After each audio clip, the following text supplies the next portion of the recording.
Good afternoon, everyone. Kalla here. Welcome to my live stream. Glad you could make it today.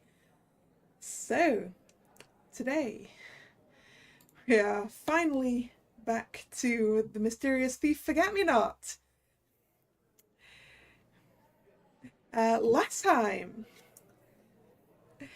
our titular thief Forget-Me-Not stole a necklace from the ballet, and by accident also a ring belonging to one of the ballerinas, Irina. She has now returned that ring, which did also involve a rather adorable scene on Irina's balcony. So that's about where we are, I believe. Hello, Drag. How are you doing? Yes. A Yuri to start the year. Let us resume this ridiculously adorable romance, shall we?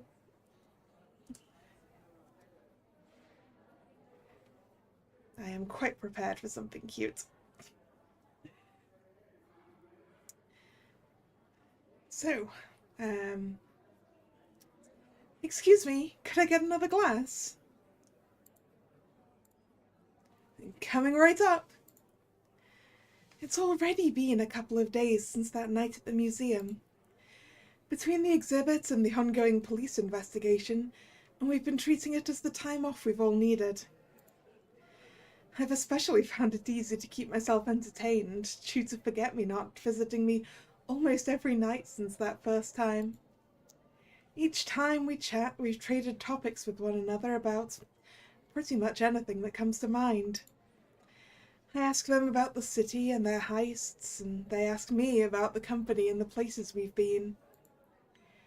It's definitely weird, but there's something about talking to them that helps calm me before bed. Due to a few dancers' recommendations, a large group of us are eating lunch at a restaurant on the north end before afternoon practice. My table mate, Brianna, taps me on the shoulder. Yes? Is something the matter? You've been scrolling through your phone for a while now. What's got you so interested? She leans over a bit to take a look, and I turn my phone to her so she can see better. The azure feather, the millennium opal. Wait, are these all Forget-Me-Not heists? Mm-hmm. I've admittedly gotten interested since the other night. You have, huh? She gives me a smug smile and a laugh. I don't blame you. That thief is pretty interesting. They've apparently been at it for almost 4 years? There's gotta be a bunch of really good stories in that time. It has been fun reading all of these articles, especially since I can ask them directly about them. Amid our conversation, we suddenly get a text at the same time, as do a lot of the other dancers in the restaurant with us, from the director himself. Good afternoon, everyone. I'm quickly typing this to tell you all to avoid staying in the theatre too late, as per security's request. There's apparently been a few break-ins as of late, so we want to make sure you're all unharmed by whoever this could be. Keep up the good work. Break-ins? Everyone who finished reading the message starts murmuring to each other, some with worry and some with curiosity. First being used in that heist and now break-ins? My God, can this city be normal for just one moment? Alex, who had been sitting with us thinking to themselves for a bit, whispers to our small group. You know, I actually overheard some security guards the other day after practice. It might have been about this. Oh, really? They give a confident nod. I was grabbing my stuff and accidentally listened in on a couple of them outside the dressing room. Apparently, they think the break-ins might actually be 2 different people. You didn't hear it from me, though, got it? I'll give them a nod in return, and Brianna looks at me with a worried expression. You know, you're always the last one to leave after evening practice. Have you seen or heard anything about this? Thankfully, no. It's been uneventful. Well, just be careful. I can definitely say that a lot of us would be worried sick if whoever was sneaking around did something to you. That's very sweet. Thank you. As the negative mood in the restaurant dies down, I put my phone in my pocket and stand up. I'll be right back. Sure thing. Take your time. Alex and Brianna find a new topic to chat about while I make my way over to the bathrooms.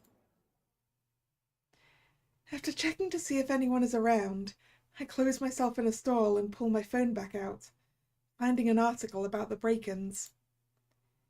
Police have found no evidence of the identity or motive of the trespassers. The theatre's owners have strengthened security all around the entrances and the rooftops. I put my phone back into my pocket, leaning on the stall door deep in thought. Heightened security, I can't let this hinder me, though. Walking out of the stall, I start to wash my hands when I feel my phone vibrating in my pocket. After drying them off completely, I pull it out to see a message from my mother. How do they know about the break-ins if there's little evidence? I assume things have been going missing, right?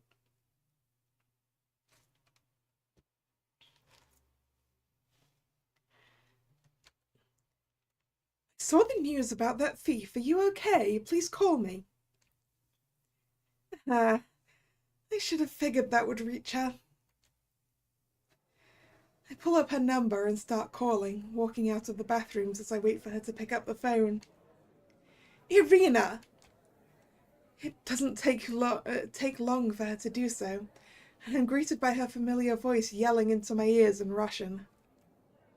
I'm so glad you called. Is everything okay over there?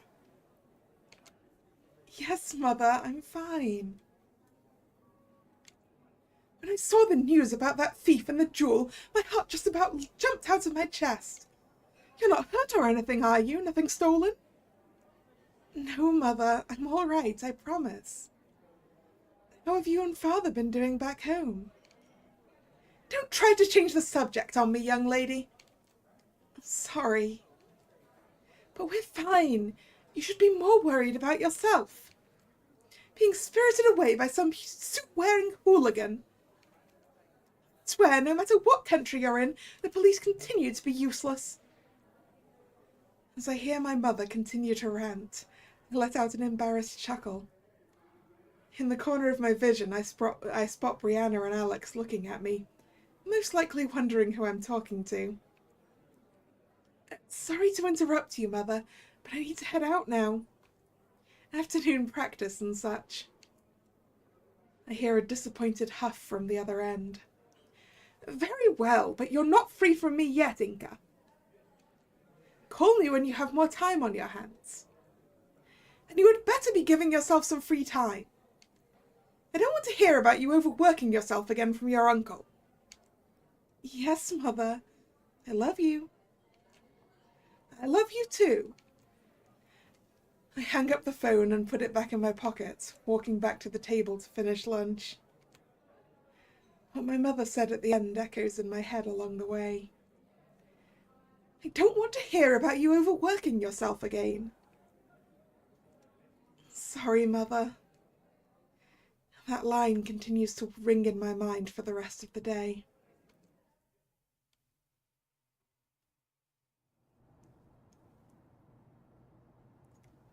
One, two, three, four.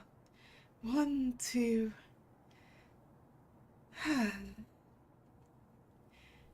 Let's take a quick break.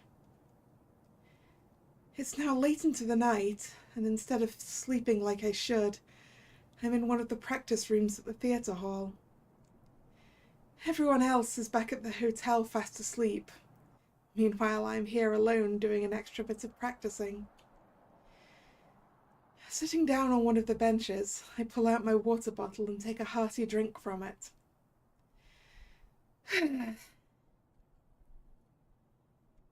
Leaning up against the wall, I can still hear what my mother told me earlier, ringing in my ears like an endless cuckoo clock.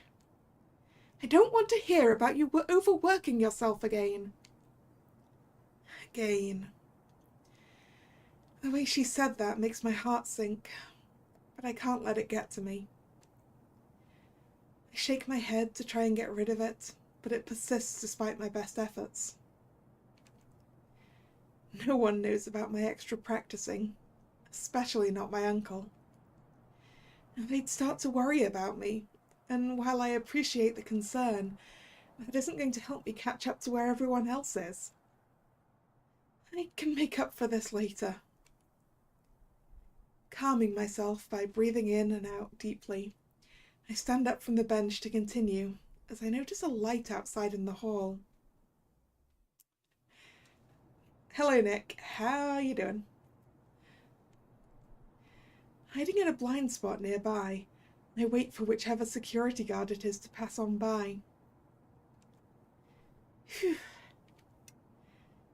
Whoever this other trespasser is has made it more difficult for me than it should have been. I pull out my phone to double check what time it is, and to see just how much longer I feel I should continue. Almost 3 a.m. Normally, I can go until 4 a.m., but I'm starting to feel my exhaustion creep up on me.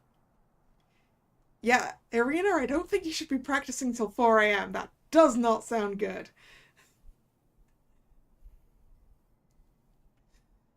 Has it snowed a lot where you are, Nick? It's only been a really, really small scattering here. But I also deliberately have not been out in my car, mostly because I don't want to defrost it.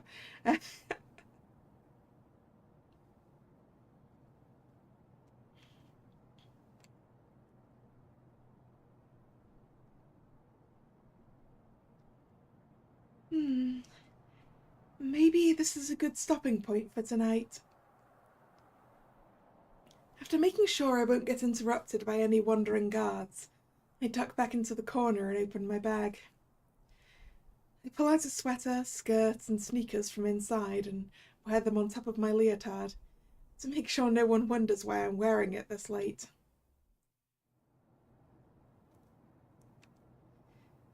But just as I'm finishing up, I hear some sort of noise coming from above. And yep.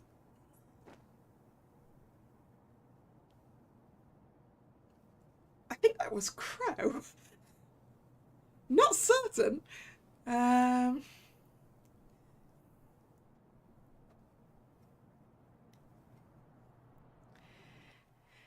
that split second, something, or rather, someone, suddenly jumps out from the vent above, landing quietly in the room. I hide myself further in the blind spot, hopeful that I'm out of the way enough that they won't notice me. As I try to make out who they are in the darkness, they hop up onto their feet and mumble to themselves.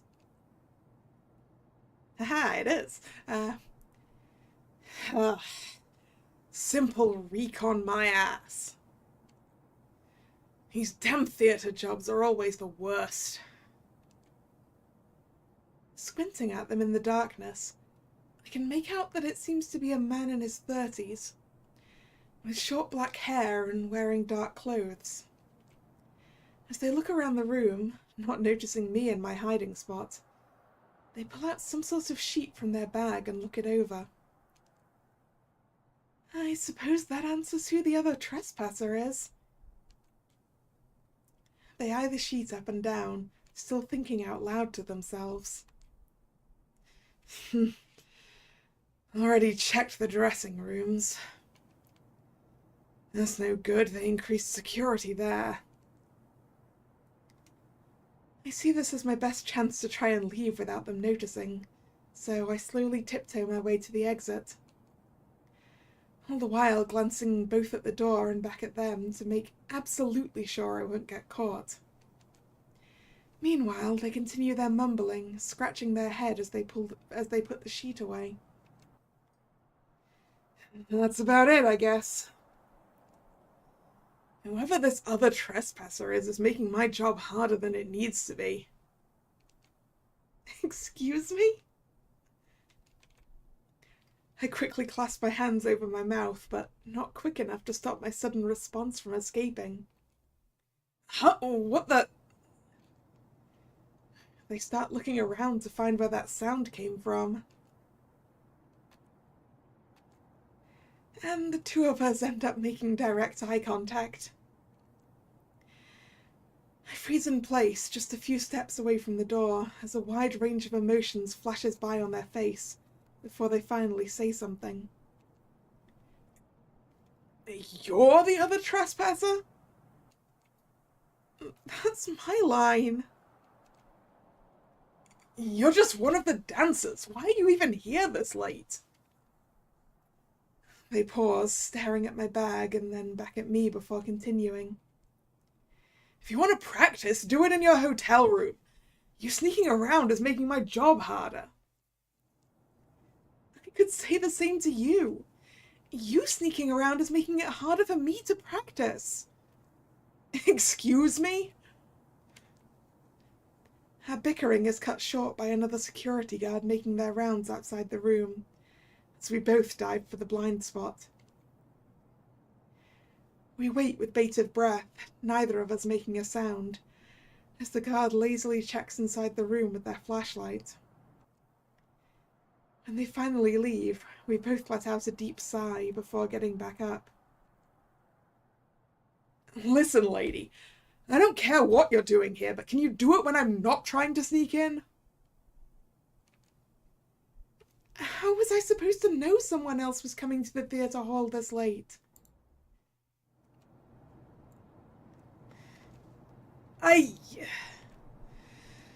Fair, I guess.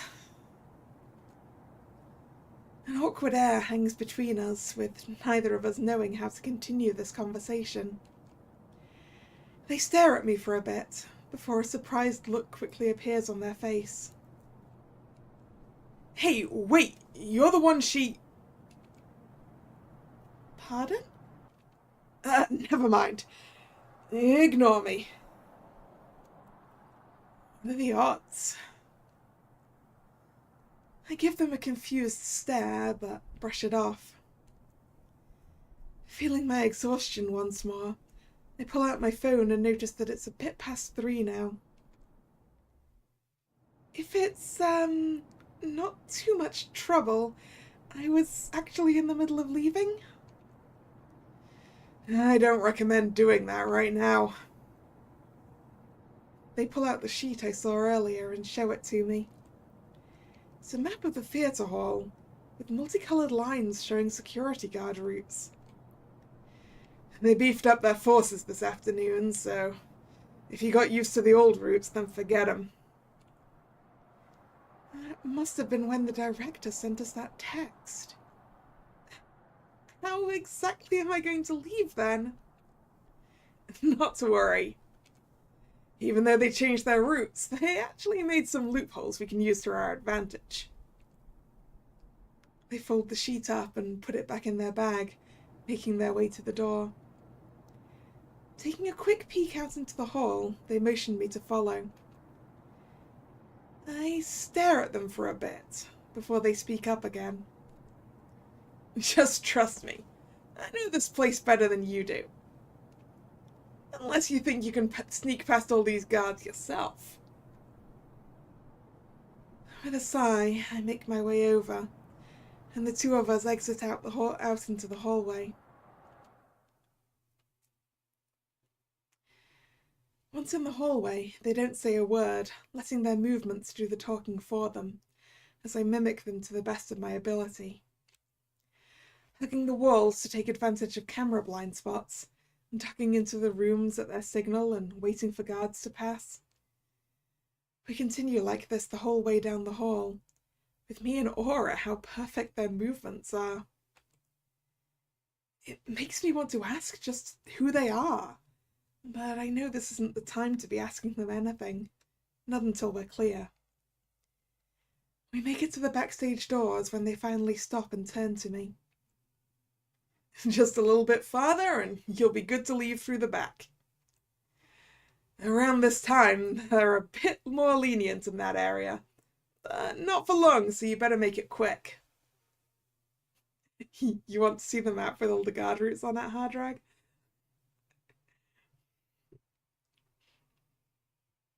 That would be kind of cool.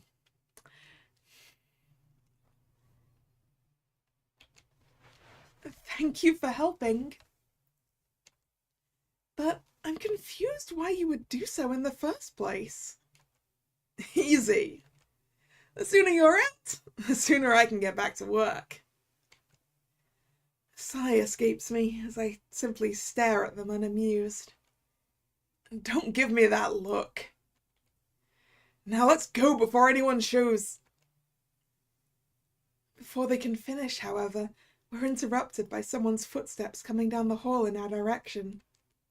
Shit, there aren't supposed to be any guards coming around here right now. Follow me, quick. They backtrack toward the closest room, holding it open so we both can dive inside. You know, it's pretty lucky that all of these rooms are unlocked, right?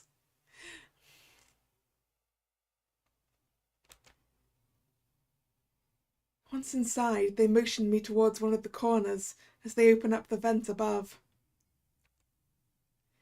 Sorry to leave you like this, but I need to book it. Can't afford to get caught here. What about me? Once whoever this is leaves, take the exit backstage and you'll be free in no time. In an instant, they crawl up into the vent, looking down at me from above. Take care, miss. And remember, you didn't see me, and I didn't see you. Good luck. Closing the grate behind them, they vanish from view as I'm left pressed up against one of the corners in the room.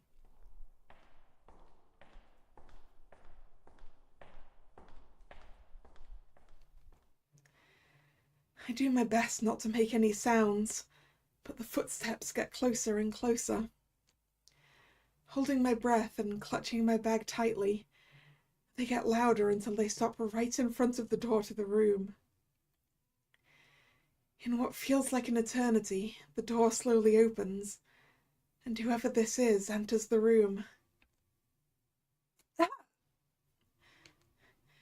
They shine their flashlight directly at me, blinding me for a moment as I cover my eyes a bit too late.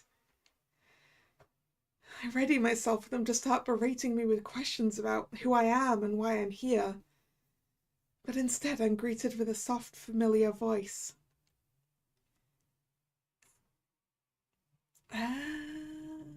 Who's this gonna be?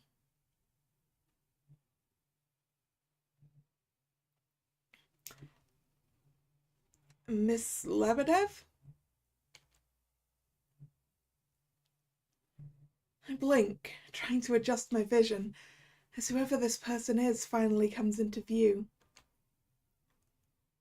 The detective, right. Miss Lebedev? There we go, something like that. I don't remember what all the voices I was using were. Oh no. Detective O'Malley? I rub my eyes, thinking the brief blinding is making me see things. But before me really is Detective O'Malley in the flesh. Miss Lebedev, what in the world are you doing here so late? I pause for a split second before holding up my bag, quickly thinking up an excuse.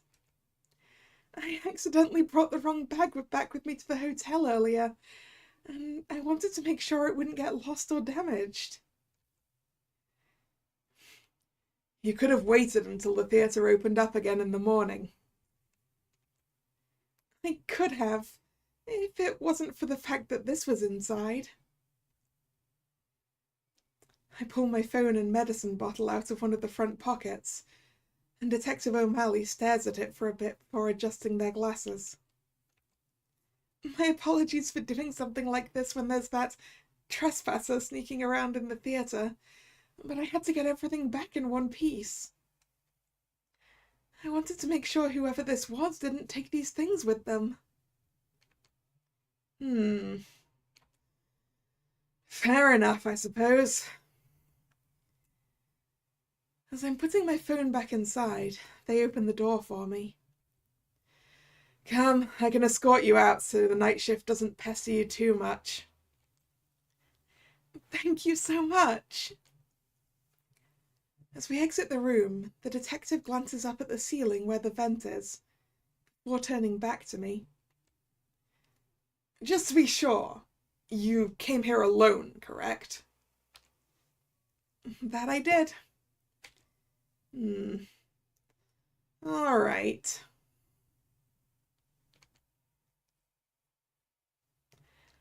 Walking through the hall towards the exit makes it feel longer than it did when I was sneaking around earlier somehow. It's mostly silent, with only the detective quickly telling any security guards we pass that I'm not the one they're looking for and to continue their rounds. Even though she is technically one of the ones they're looking for. He doesn't know that.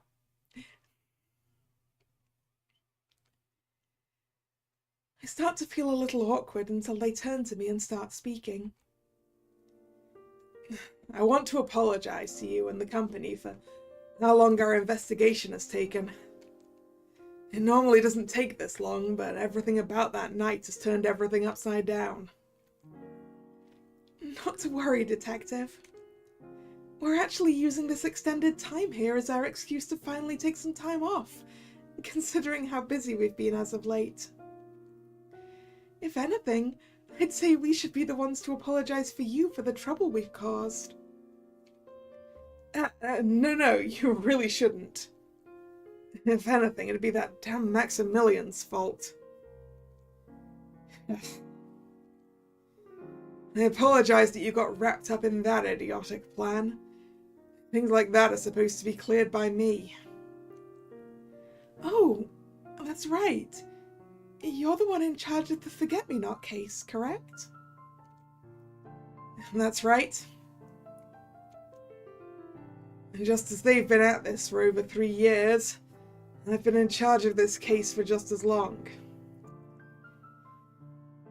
They say that with such confidence, and yet their expression remains modest and unchanged. You must know quite a lot about that thief and their habits, if that's the case. You could say that. Although I suppose I still have a lot to learn, based on the other night. Everything about that heist, from the challenge to you being taken out of the theatre, was unheard of.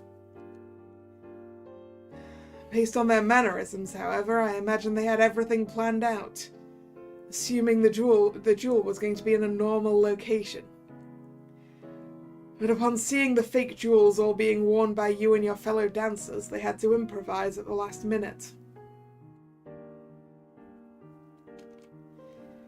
The feathers hidden along the walls and being able to commandeer the vents and fans so easily are proof of this. I imagine they planned on making it seem like the jewel itself was flying like a swan to fit with the whole motif, considering their love of theatrics.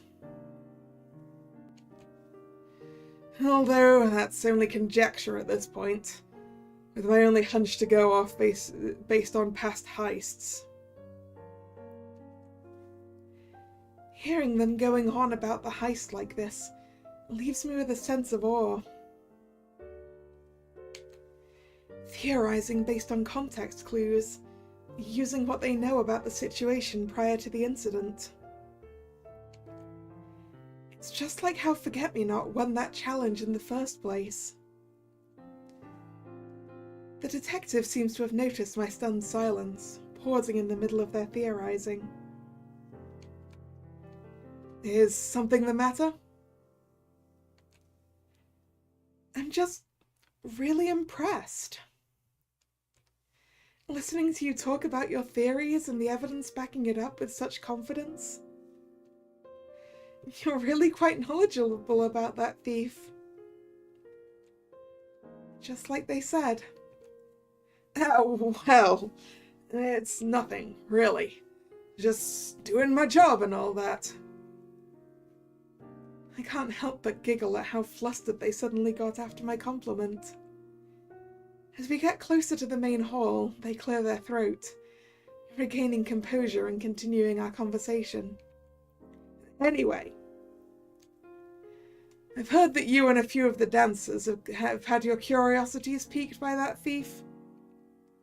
We have, yes. A few of us started looking up their previous heists, just to see what else that thief has come up with. All these tricks and shows, they've all been so interesting to read about. Although I can only imagine how annoying it must be from your point of view. Annoying is putting it lightly. I've been dealing with that thief for years, and yet we're nowhere close to being able to figure out who they are. Not a single lead? That's impressive. No kidding. That thief is much smarter than they look. Smarter than a thief normally should be. The detective adjusts their glasses once more, looking at me with a serious expression. Normally, with thieves and the like, the way they think is simple. They try to get into the heads of the officers to plan around what they do. But forget-me-not. They're different. They don't think like a thief who's trying to claim their prize and evade security. They think like a detective. They deliver that statement with such weight, it makes me think that they've had this on their mind for a while. What do you mean? Take the other night, for example. With limited time and resources, they were not only able to deduce who had the real jewel, but compensate for its new location in their escape plan. I was on ground level and hadn't figured out you had the real jewel, but they were able to from their hidden vantage point. That kind of mental prowess has been present in their heists from day one. And if I'm being honest, it fills me with awe. I'm stunned into silence, unable to make any kind of response to everything the detective just told me. I figured from reading all those heists that Forget-Me-Not was quite intelligent, but to hear it described like this, and by the lead detective on the case to boot, it's surprising. Reflecting on the moment on the rooftops made me realize that Detective O'Malley's train of thought is absolutely true. I even said they sounded like a detective. I'm sorry. That was a lot all at once, wasn't it? I didn't mean to overwhelm you. No worries, Detective. It was actually really fascinating. I'm not surprised you don't have any leads based on this. Yes, they're very good at covering their tracks as well. The only theory I can come up with is they're either a former detective or related to one very closely. But a theory like that has no grounds for any formal investigation, so we're stuck with our hands tied. We're at the main hall. Detective O'Malley steps in front, holding the door open for me with a nod. Thank you. Stepping into the main lobby, I turn to Detective O'Malley and give them a nod. Thank you for escorting me out. And I'm sorry for any trouble I may have caused. Not to worry, Ms. Lebedev. I'll see to it this doesn't affect you or the rest of the company. And I'll be sure they don't find out about this either. I was just about to ask. Thank you. Would you like me to drive you back to the hotel? Calling a cab at this time of night is more hassle than it's worth. You really don't need to do that, Detective. You've already done so much. Consider it my way of apologizing for blinding you earlier. I can't help but laugh at their playful jab. Very well then. Thank you in advance.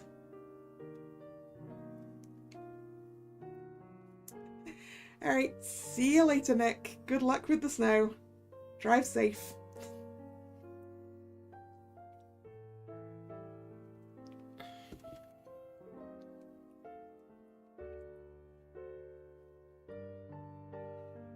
The two of us exit the theatre out into the parking lot, with the detective escorting me to a small car sitting by itself near the front. As we're driving down the road back toward the hotel, I stare out the window, thinking about everything that happened tonight. That other trespasser I met, everything the detective told me about Forget-Me-Not. I wasn't expecting all of that from just another night of secret practice. The dull hum of the car calms me as we get closer to the hotel.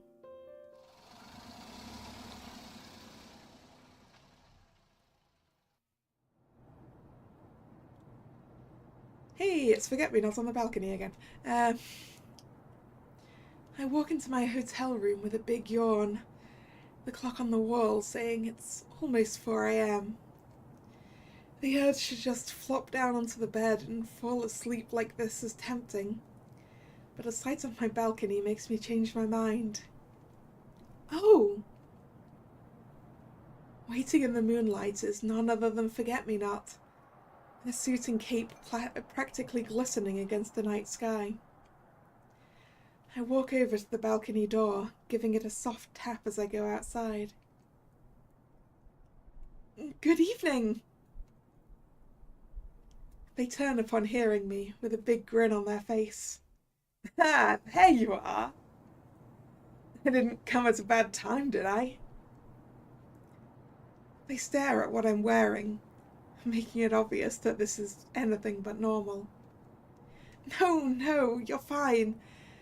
I just had to step out for a bit. Huh, all right. You didn't wait long, did you? It's fine.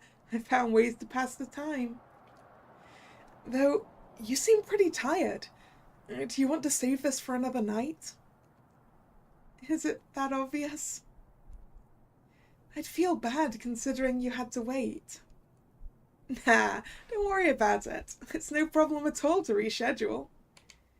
I'd rather you get enough sleep. If you're absolutely sure. And I am. As if proving their point, another yawn sneaks up on me. I'm sorry about this. Is tomorrow a good time? If it's for you, if it is for you, then it is for me. Very well then. Good night. Good night. I give them a little goodbye wave, walking back inside.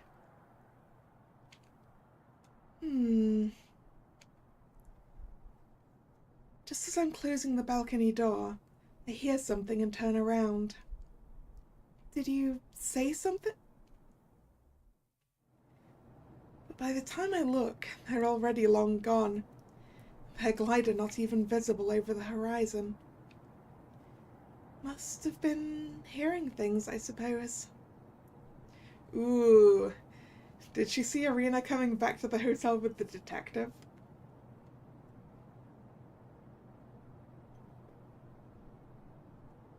Or hear something from Crow.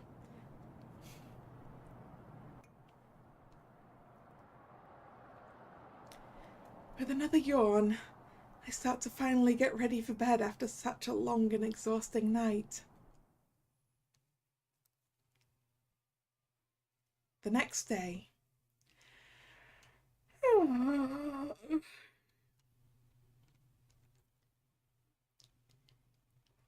Irina, I'm gonna start yawning too if you keep doing that. Sorry.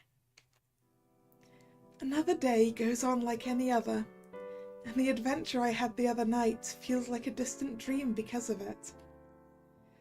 Afternoon practice has just wrapped up, and I'm walking out of the theatre with Adriana and Jacob in tow. Maybe Irina's just bored of how everything's the same as always. It feels like we're always either here, at the hotel, or at some restaurant. For being our time off, we sure are doing what we usually do. Adriana gives an embarrassed huff, while I let out a giggle. I think it's been quite nice, though. And there's definitely more we haven't seen of the city yet. And that's true. I hear there's this really good bar near the business centre. I think it was called the Gallant Rogue or something like that. Everyone I've asked has recommended it a ton. Oh, I'd be down to check it out. Where is it exactly? We can go check it out right now if you want. Excuse me. Her voice suddenly interrupts our conversation, and all three of us turn to see where it came from. We end up spotting a postal worker, carrying a large bouquet of red flowers, coming towards us. Good day. Do you three work here? That we do. We're part of the ballet company. Excellent. Well, that's great news already. They grab the handheld device sitting at their waist, pushing some buttons on the screen with their free hand. I've got a flower telegram to deliver to someone in your company. Would you three happen to know how do I say this? Irina Lebedev? All three of us say nothing, simply staring at them, until both Adriana and Jacob point to me. Yeah, she's right here. The postal worker blinks back in silence for a brief moment, before they respond. Oh, what luck! Well then, here you are, miss. Hastily, yet carefully, they place the bouquet in my arms. Meanwhile, I'm still staring at it, and them, incredibly confused. Are you certain this is for me? That I am. Take a look for yourself. They show me the handheld device, and right on the screen I see as bright as day. To Irina Lebedev of the Pavlova Ballet Company. Putting it back on their hip, they adjust their cap and give me and the others a nod. Have a good day, you three. Cheers. I watch them walk out of the hallway, clearly satisfied that the delivery was so easy. But I still say nothing, continuing to be confused by the gift that was suddenly thrust upon me. That's no fair! Why do you suddenly get flowers? And really pretty ones to boot. I've never seen these before. She's absolutely right. Okay. What kind of flowers is this? I'm not good at flowers.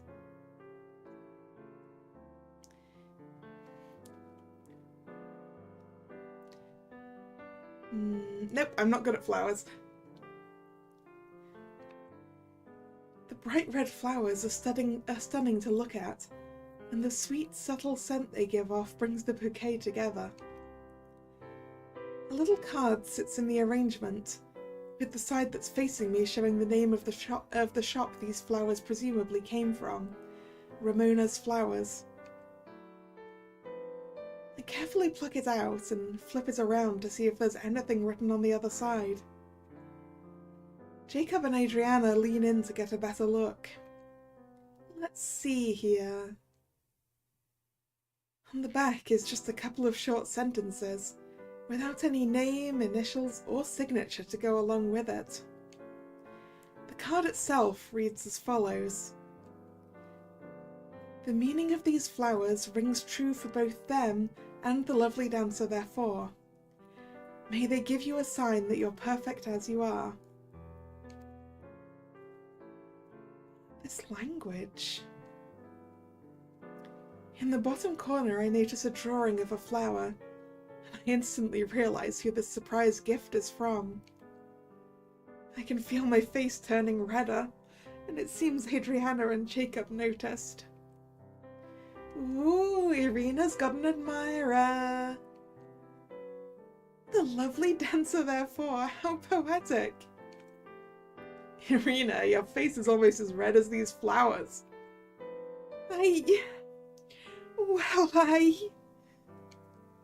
Aw, look at how embarrassed you are. Oh, do you know who they are? Tell me. To think that while we were busy practicing, you went off and found new love here in the city instead. Adriana! The two of them let out hearty laughs, and I can't help but join in with an embarrassed one of my own. I hold the bouquet gently in my arms, staring at the flowers fondly. They really are so beautiful. I wonder. An idea quickly comes to mind as I pull out my phone and hand it to Adriana. Could you take a picture of me with them? Sure thing. Hold on a sec. Irina didn't find love stole her. Yeah, that's accurate. That's accurate. Adriana steps back a bit, deciding the right distance and angle as she holds up my phone. Say cheese! She takes the picture and hops back, looking at it before returning my phone. Thank you. Do you two mind if we move that bar visit to some other time? I want to go somewhere else today. Not a problem. Where are you going? I hold the card up, flipping it over to the name on the other side for Jacob to see. I want to go to the shop these are from. They mention a meaning of some kind, so perhaps someone there would tell me. Good thinking. Better than trying to figure out what kind of flowers these are on our own. I'll see you two later then. See ya, Irina. Giving them a quick wave, I make my way out of the theatre, my sights set on this Ramona's flowers that this gift came from.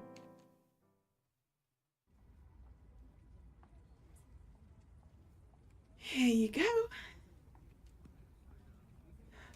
Much obliged, miss. After returning to the hotel for a brief moment to put the bouquet into a vase, I finally make it to my destination, the street known as Sidewinder Avenue. The cab driver mentioned this was where that flower shop was located, and indeed I see it in front of me clear as day. Time to see just what sort of meaning they meant, and maybe see if I can thank them for it. Pet the cat. Walking closer to the building, I notice a little orange cat, tucked away in the alley right beside it. Why, hello there! I squat down and hold my hand out, hoping to get it to come closer to me. The little kitty approaches me cautiously, sniffing my fingers before finally headbutting them. Once I start petting it, it practically pushes itself into my palm, purring louder than I've ever heard a cat purr before. I glance at the name tag on its collar, which reads Marigold. Well, aren't you just a cutie, Marigold? As I get back up, little Marigold sits right down in front of me, looking straight up and letting out a loud meow for attention. I'd love to pet you longer, but I have to go take care of an errand. I'll be sure to give you another scritch on the way out, alright? they seem to understand what I mean, as they let out a big yawn and walk back over to where they were sitting before.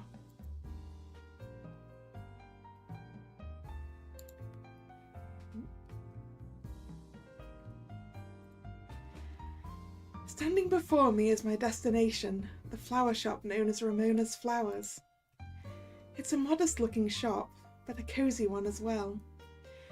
What with the flowers, the warm-coloured bricks, and the simple sign that ties it all together. Apparently, the flower decorations on opening night were ordered from this shop. At least that's what Uncle said. He mentioned that locals praised this shop as the best to turn to. I can believe that, based on how lovely that bouquet was. Hopefully, whoever is working here today will help answer my questions about said bouquet. And who knows, maybe I'll also get something nice for myself as well. Is there anything else to look at? That's just moving. Wait, we can do this.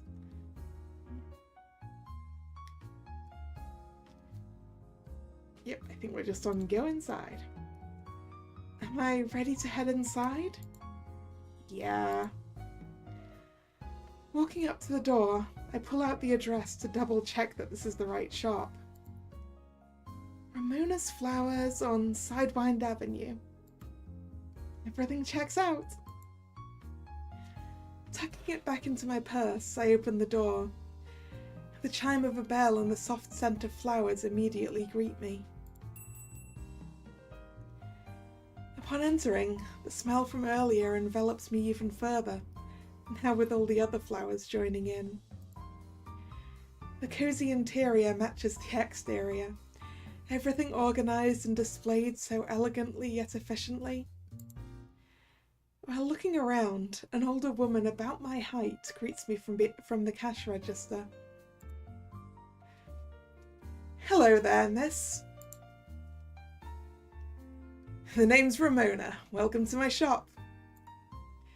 I'll be happy to help you in just a moment, so feel free to look around more if you'd like. That I will. Thank you.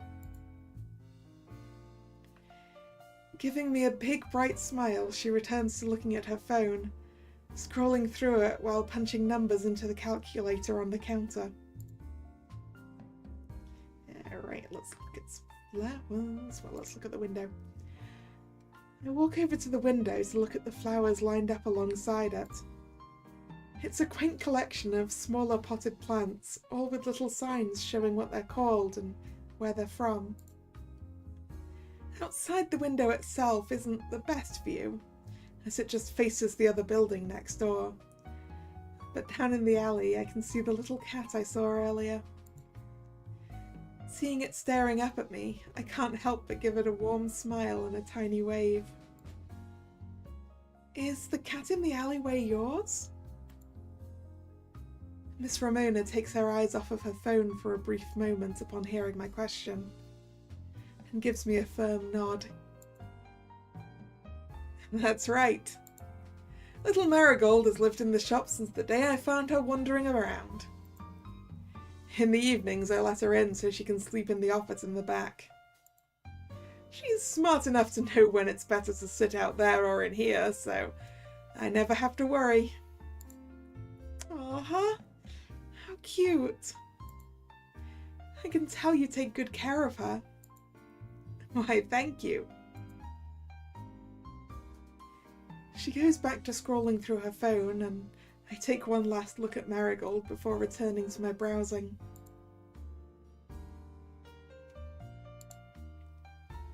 Sitting right in the middle of the shop is a large display of numerous flowers and plants.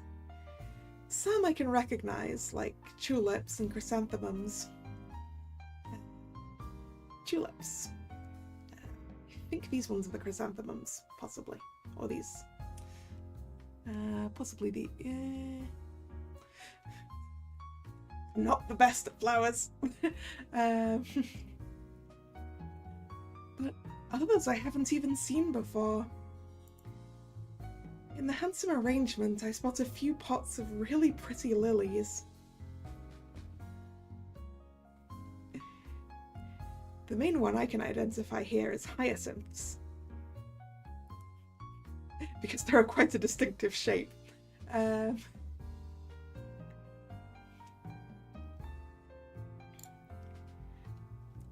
Magda loves lilies. Anytime she sees one, she says she had to either buy them or take a picture of them at least. Excuse me, do you mind if I take a picture of these? Go right ahead, knock yourself out. I kneel down, not to strain my back, and pull out my phone, steadying my hands to get just the right angle. After taking a couple of pictures, to make absolutely sure they came out right, I stand back up and pull up Magda in my contacts. Saw these at a shop called Ramona's and figured you'd like to add these to your collection. Done. It doesn't take long before I get a reply, and I can immediately tell she loves them.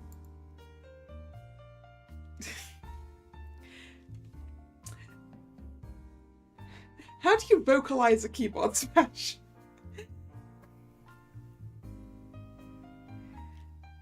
Yeah, these are so pretty. Can you text me the address, please? I want to buy them so bad. I can't help but giggle at how kiddie she sounds, pulling up the address again and typing it out as she asked. Putting my phone back in my purse, I gaze at the display again. These flowers all look amazing. This shop truly does take incredible care of everything.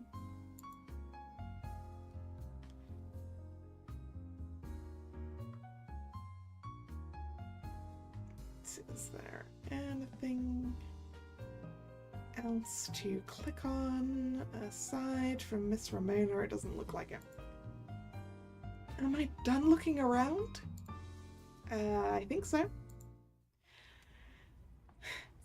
After looking around the store to my heart's content, I finally walk up to Miss Ramona, who is still scrolling on her phone near the cash. Upon seeing me get closer, she tucks it carefully into the pocket of her apron and turns her attention to me. How can I help you today? I had received a bouquet telegram today and I wanted to ask some questions about it. Oh, is there something wrong with it? I'd be more than happy to replace it for you if it's not to your liking. No, that's not it at all. It's a beautiful bouquet, and I'm happy to have gotten it. I just wanted to ask about what the flowers meant, since the sender alluded to their meaning. Oh, is that all? Of course I can help you with that. Could you show me the bouquet? Sure thing.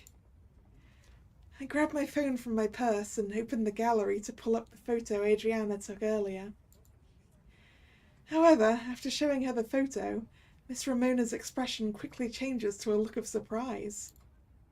And then a smug smile for some reason.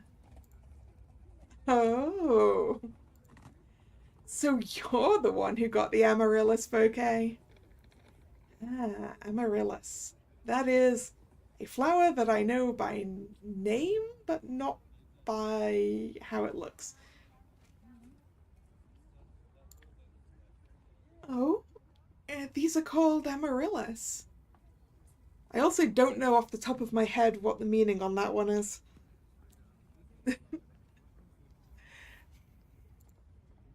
They're very beautiful. But what do you mean by that? Because those flowers are quite special, you could say. The person who picked them out is very particular about these sorts of things, so I wondered who would be getting these of all flowers. I stare at the photo again in awe. I wasn't aware these flowers were so special. My apologies, but I'm not very well versed in flower language. Not to worry, dear. Not many people are. Especially not flowers as uncommon around this time of year as these. You said you wanted to learn about their meaning, correct? Yes, I did. If it's not too much trouble. It's no trouble at all. Amaryllis have a common meaning: beauty or beautiful. Most people who pick these for their meaning often do so only looking at their surface value. But I can guarantee you the person who picked these out went for their more uncommon meaning. And that would be? Miss Ramona looks at me straight on, giving me the warmest smile I've ever seen. Worth more than their beauty. A lovely meaning, no? I stare back at her in awe. That meaning, worth more than their beauty. It suddenly makes the message on the card mean so much more as a result. The meaning of these flowers rings true for both them and the lovely dancer therefore. I think about that night on the balcony with them, and the way they described me then. Such a corny, flirty message, and yet I can't help but love it. It really is. If it's not too much trouble, I have another question. Of course, dear. I'm always happy to help. Would it be all right if I could send a bouquet in return as thanks? Or at least a flower or two? I'd feel a little upset if I didn't properly thank them for this. Miss Ramona blinks at me for a brief moment before she goes back to giving me that big smile from before. Of course, that's perfectly all right. I assume you'd like to put a fair amount of thought into the meaning of your bouquet as well? That I do.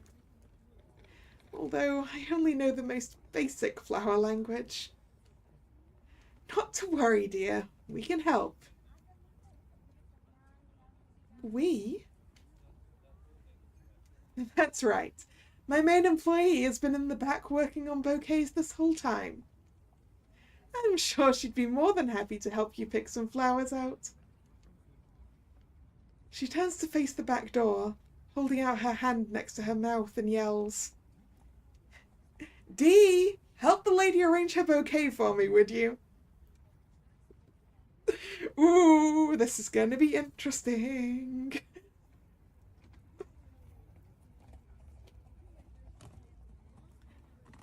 I turn to look at the door as she's yelling and spot someone's head peeking out from behind.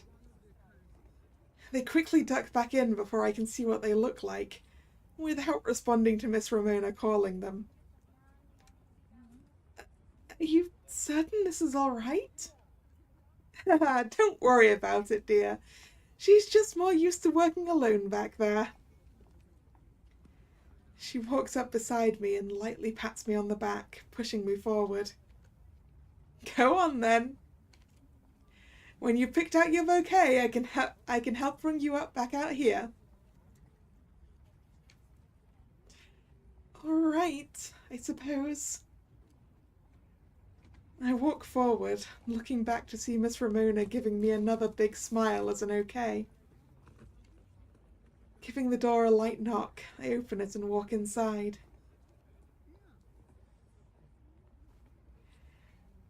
On the other side is a smaller room, also full of flowers that are ready to be turned into bouquets and arrangements. A large window sits in here, with various ribbons, tools, and flower pots lined up against it. The television in the back is currently turned off, which makes the room even quieter when I notice no one around. Hello? No response. Yeah, no response because Desiree has panicked. I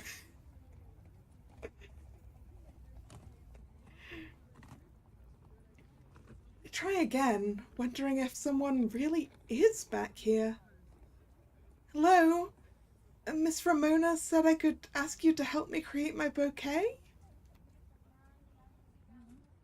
I walk up to the large table in the middle, a small collection of stationery and gift wrapping items strewn about. Someone must have just been here, as a half-finished bouquet sits in a vase in the middle. As I continue to walk around, I feel my foot kick something. Oh, freaking... I jump at the sudden noise, turning to its source to realize that it came from underneath the table. Oh, there you are. Are you alright? Yeah, I'm fine. I just, dropped something. Yeah, all the way under there. I'll be right out. I can hear them shuffling out onto the other side, and finally see who they are as they crawl up onto their feet, brushing any dust off of their apron. Appearing before me is a young woman, a little above my shoulders in height, with dark curly hair tied into a ponytail. It's nice to meet you. And I'm sorry if I disturbed you while you were working. No, you're fine. Not many people come back here, so I dropped stuff in surprise. It's not just because not many people come back here, it's because it's you.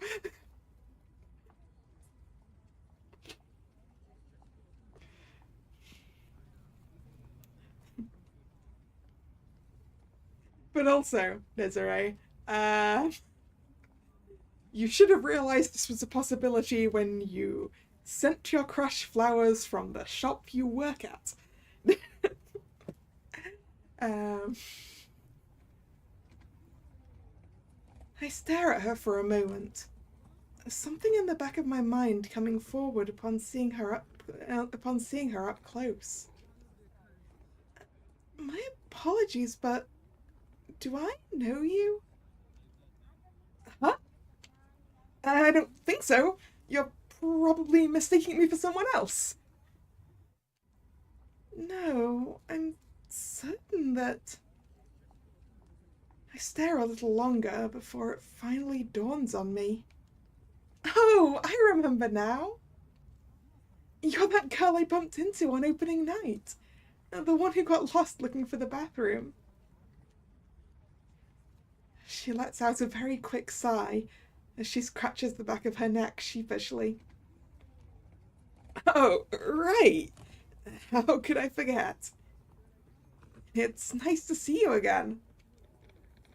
Nice to see you again, too. My name is Irina Lebedev, and you? Desiree LeChance. A pleasure.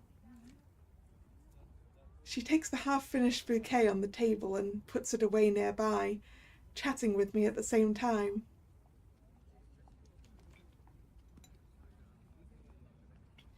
So I understand you want to thank the person who gave you that bouquet? That's correct.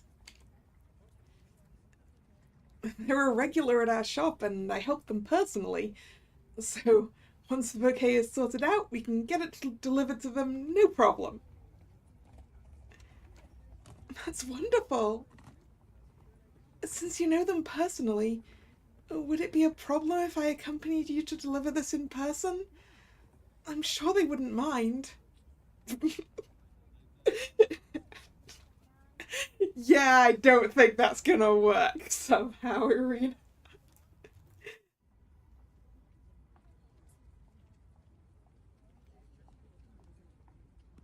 She averts her gaze from me slightly while clearing her throat.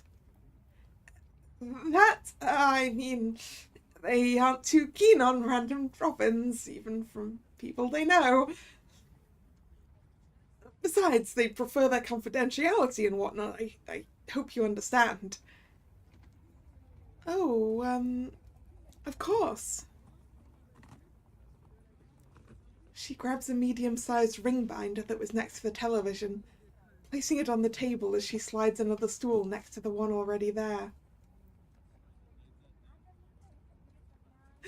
It'll work. We might just need a couple of toilet breaks.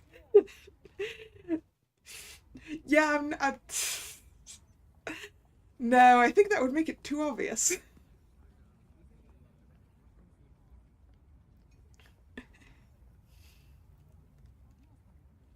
Now come, take a seat. We can start by looking at the catalogue and picking out any flowers that catch your eye. Unfortunately, the amaryllis that they picked out were a special order, so they aren't in here, but we can definitely find something in the current season. All right, then. I take a seat next to her and she opens it to the first page, starting to go over the different flowers and plants as we flip through. She talks about just about everything. Their meanings, what flower combinations work well together, and which ones are most often used for certain kinds of bouquets. All the while, I quietly listen in, only speaking when they ask for my opinion or for whether I think a flower would be suitable for my gift. The whole process is slow and thoughtful, but also very calming for some reason. I look over to her from time to time, noticing that no matter what plant it is or how many we've talked about already, she continues to have the same vigor and enthusiasm. I'm not sure why, but something about this feels so familiar. That looks like a good amount. Before I've realized it, we've skimmed through the entire book. Desiree writing down every plant that piqued my interest into a notebook nearby. Will we be able to make a suitable bouquet with what I picked out? Of course.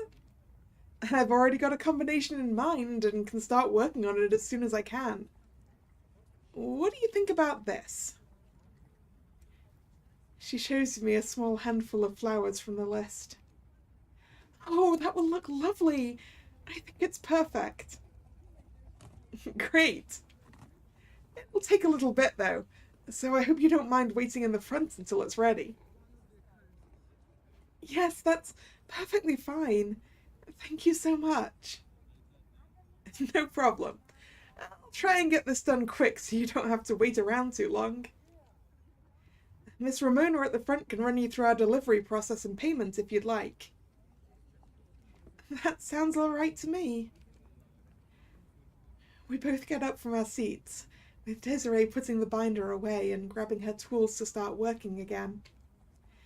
Before I start heading to the exit, however, she suddenly calls out to me. Oh, right. We're currently backed up from the ballet, so it might take longer than I thought. Oh, okay. That's not a problem. I don't mind waiting. Before I can finish my sentence, however, my foot snags on the stool I just sat on, causing me to lose my balance.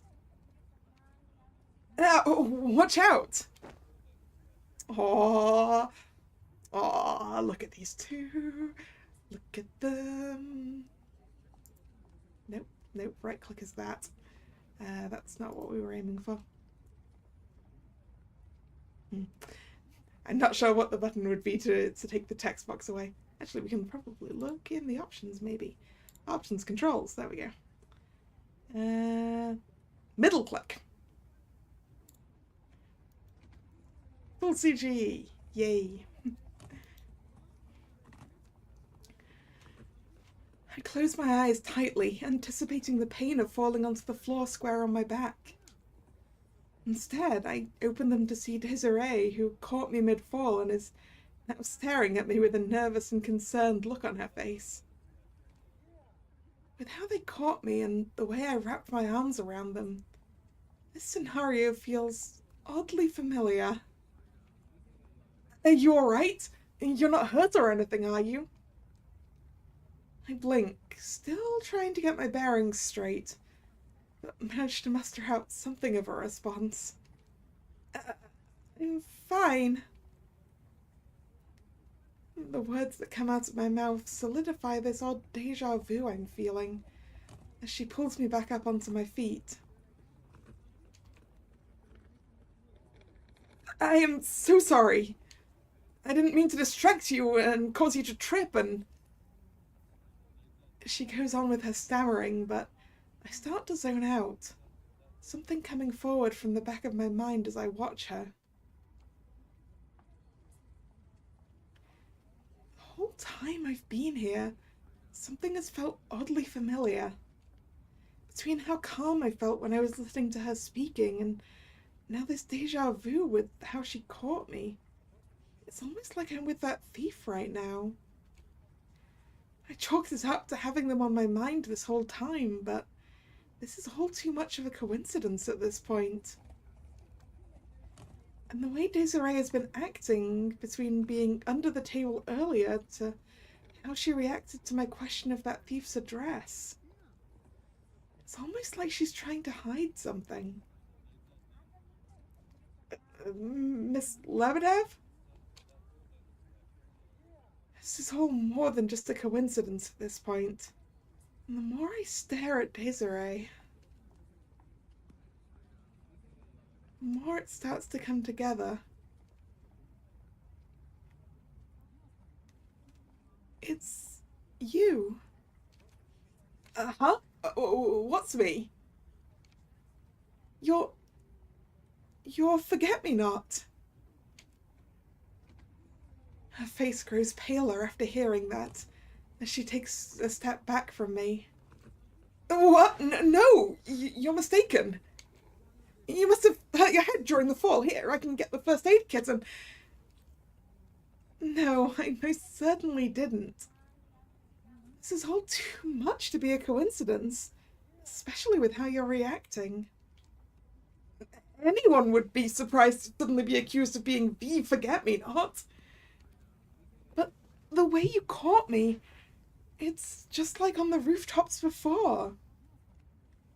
Though this time you didn't accidentally take my ring again. Hey, don't try to trick me like that. She stares at me for a bit, before letting out a deep sigh and pinching the bridge of her nose. There's no convincing you otherwise, is there? No? Aye. All right, you win. She sits back down on the stool, motioning me to follow suit. I do just that, after closing the door, and turn to look right at her. She's hunched over onto the table, resting her head on her hands as she sighs again. For all the people to realize who I was, I didn't think it would be you. Even the detective hasn't figured me out in over 3 years. Yeah, but Desiree, I don't think you sent the detective a bouquet from the flower shop where you work.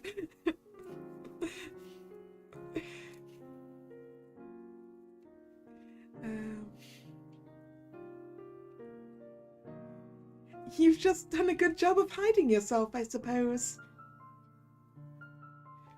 Yeah, yes, and she doesn't talk to the detective that often and for that long, right?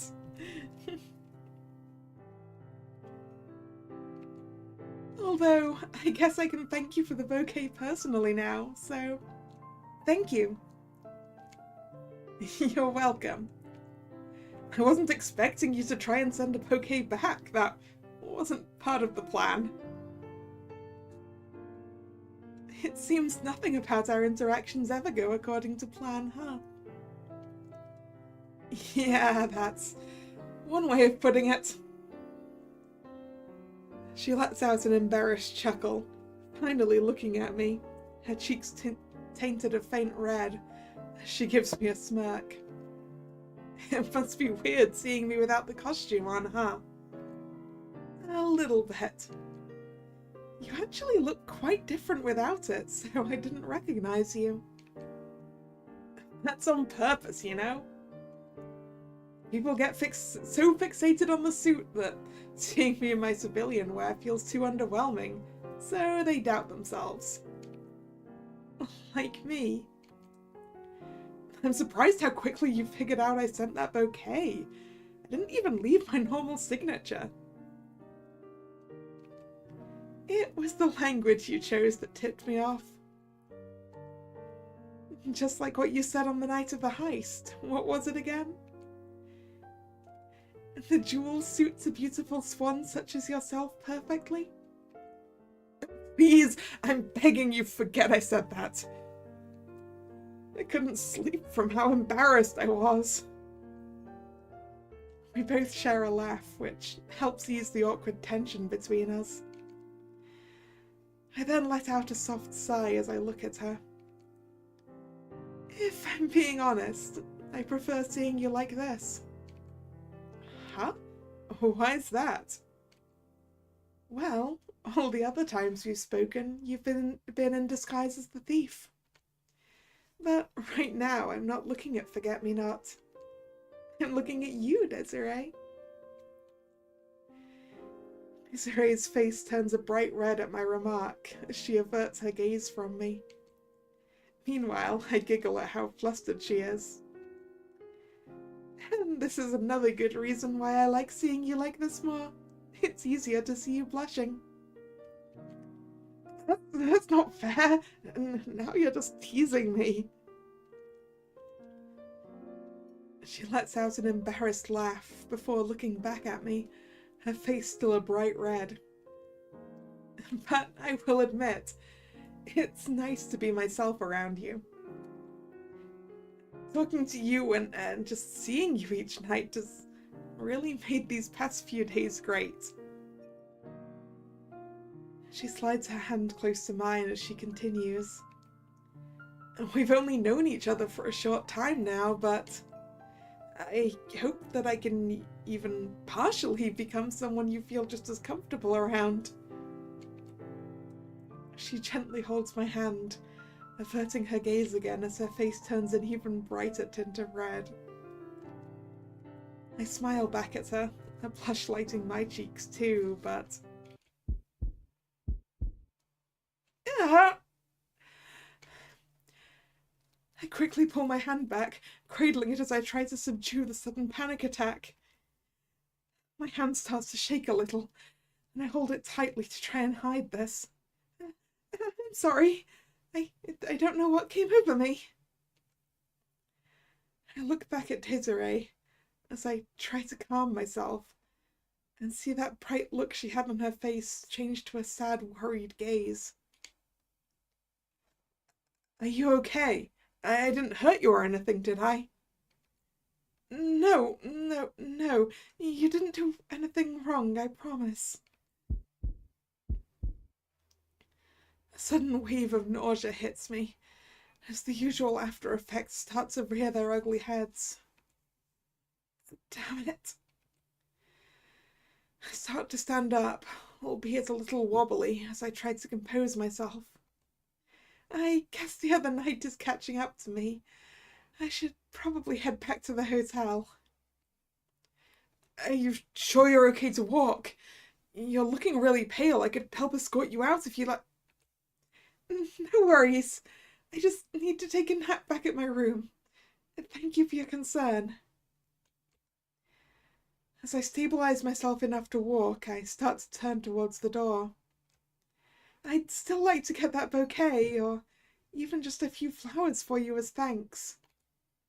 Next time, maybe we can pick out flowers you like. How does that sound? Yeah, sure. It was nice to sit with you here and to finally meet you, Desiree.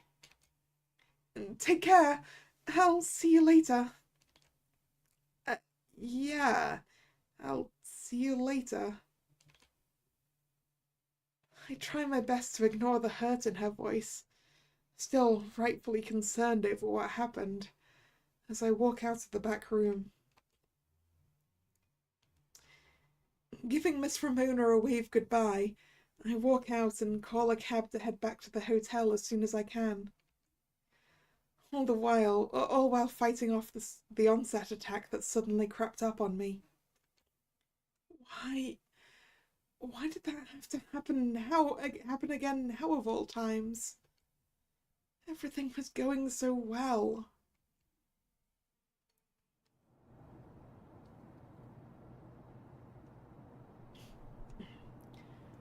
One, two. One.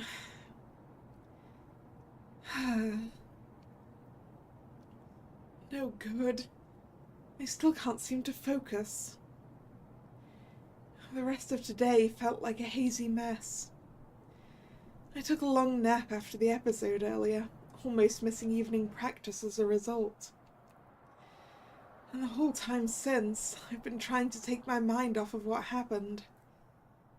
To get back to at least a bit of normalcy. But I still feel terrible. Not just from the side effects, but also because of Desiree. I hope she doesn't think poorly of me because of that. How do I even explain it to her, though? Would she even understand? These kinds of thoughts have been swirling in my mind all day, not giving me any chance to breathe. Even now, while I continue to practice by myself, my movements feel stiffer and more sluggish as a result. I sigh deeply, taking a drink from my water bottle as I stare off into the distance. Maybe I should call it here. No, I can't afford that. Not when I'm still so far behind. My train of thought is interrupted by a light outside the doors, a security guard making their rounds to check the rooms. Ducking into the blind spot, I hold my breath as I wait for them to pass by as usual. But they don't. What? Instead of lazily checking inside the room like I expect them to, they instead walk right in and head straight for the blind spot. They shine their flashlight in my direction, causing me to stand up and brace myself. Just what do you think you're doing here, miss? Don't you know how late it is? I stammer, not expecting to be found so easily, as I try to respond. I'm truly sorry, I didn't mean to. It's Crow again, right?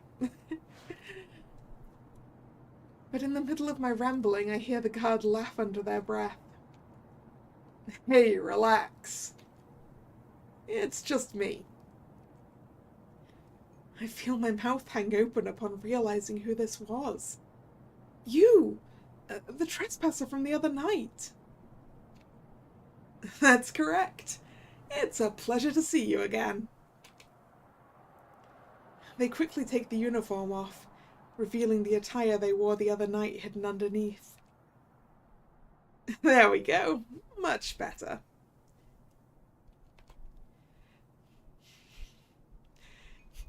How did you hide a biker jacket underneath that shirt?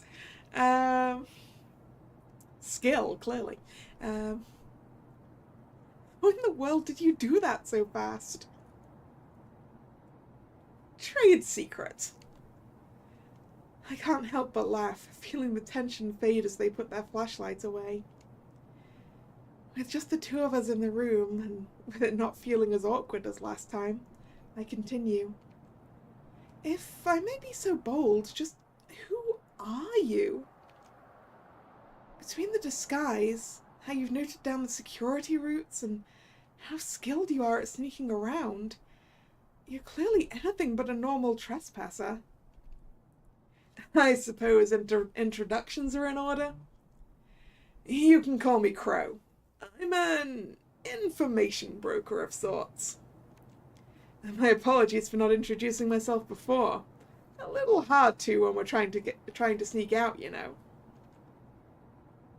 I blink, still trying to process their introduction. Crow? Like the bird? That's what you focus on? And just to be clear, it's an alias, not my actual name. I mean, I assumed as much. Okay, good. You'd be surprised at how many people I've had to explain that to. I let out a small, embarrassed giggle. Well, it's nice to meet you regardless. But what does an information broker need to sneak into a theater in the dead of night for?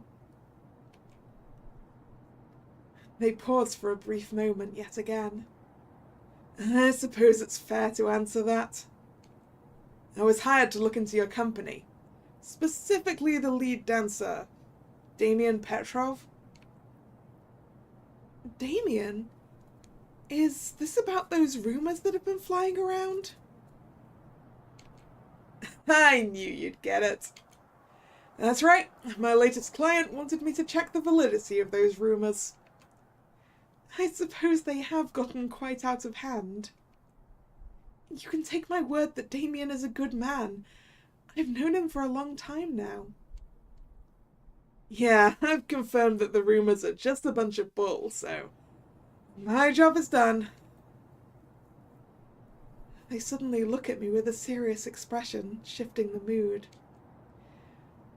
But I came here to apologize to you. Apologize? Whatever for? You're Irina Lebedev, right? I nod.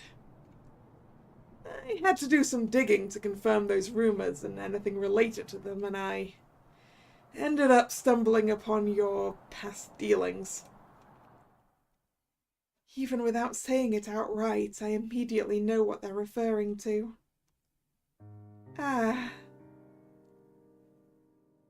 They avert their gaze from me, sheepishly scratching the back of their neck. It wasn't on purpose, and I felt bad about reading your personal info like that, which is why I'm apologizing. But I also want to make it up to you. Their words pull me out of the melancholy mood, as I now stare at them. Make it up to me? That's right. It may not look like it, but I've actually helped a lot of people in your situation before. Just say the word and I can help you deal with them, if they're still trying to bother you in some way. I stare at them a while longer, before letting out a sigh. That's very sweet of you, but you don't need to worry. He passed away, so I haven't had to worry about him following me around or whatnot. I sit down on the bench nearby as I stare at my hands. Even though there was nothing legally binding us, I still lived with him for 2 years. Or rather, I had to deal with all that for 2 years. Crow takes a seat next to me, leaning their back against the wall with their arms crossed. 2 years is a long time in that kind of situation. The effect it probably had on you must have been rough, to put it bluntly. Quite the understatement. However, recovering and moving on has been a bit easier to manage because of everyone around me. My parents and my uncle, of course, supporting me the most out of everyone. And even when I opened up to my friends here, they were nothing but supportive. Even the company has helped in accommodating me, going so far as to approve my admittedly selfish request to have my own suite so I don't bother the others. I clench my hands tighter, leaning my back against the wall. But it's still so hard. I lost 2 years of my life to him. 2 years I've been trying so hard to make up for. Crow leans forward, resting their chin on their hands. Hence the extra practicing. I give them a solemn nod. I used to be part of a different ballet company, but he made me quit. They're a much stricter company than Pavlova. Very old-fashioned and traditional. When I tried to rejoin, even after explaining everything, they rejected me. I even re-auditioned numerous times. I got my start there, and they just tossed me aside. It's only because of my uncle that I was able to find the courage to audition here after that. So she was right. I'm pulled out of my melancholy monologuing at their sudden comment. She? Sorry, that slipped out. I'll be honest. I was asked to check up on you if I saw you tonight by Desiree. Desiree? You mean Desiree LeChance? The one and only. I stare at them in stunned silence. I know that sounds really hard to believe and like a big coincidence, but I'm being honest. I continue to stare at them before letting out a soft giggle. What's so funny? Oddly enough, I believe you. Any normal person wouldn't be monologuing their life story to someone they just met, but you give off that same kind of calmness that she does somehow. It puts me at ease. They now stare back at me, the look of confusion on their face instead. It doesn't last long, however, as they let out a chuckle. She really does have that effect on people, doesn't she? We both laugh together, which helps the gloomy mood slowly fade away. Earlier today we had such a nice time together, just chatting and being in each other's company. But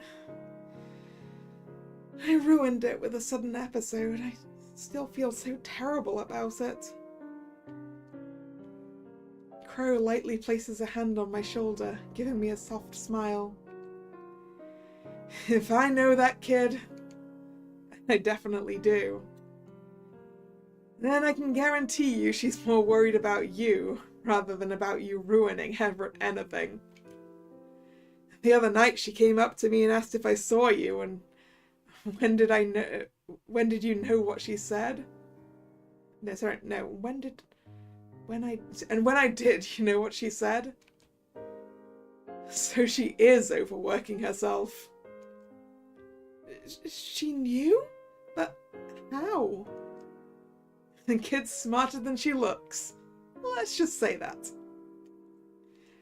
But even considering that, she's not a mind reader. She may have pieced together what you were up to, but in the end she just wanted to hear it straight from you. That's part of why she asked me to check up on you, after all.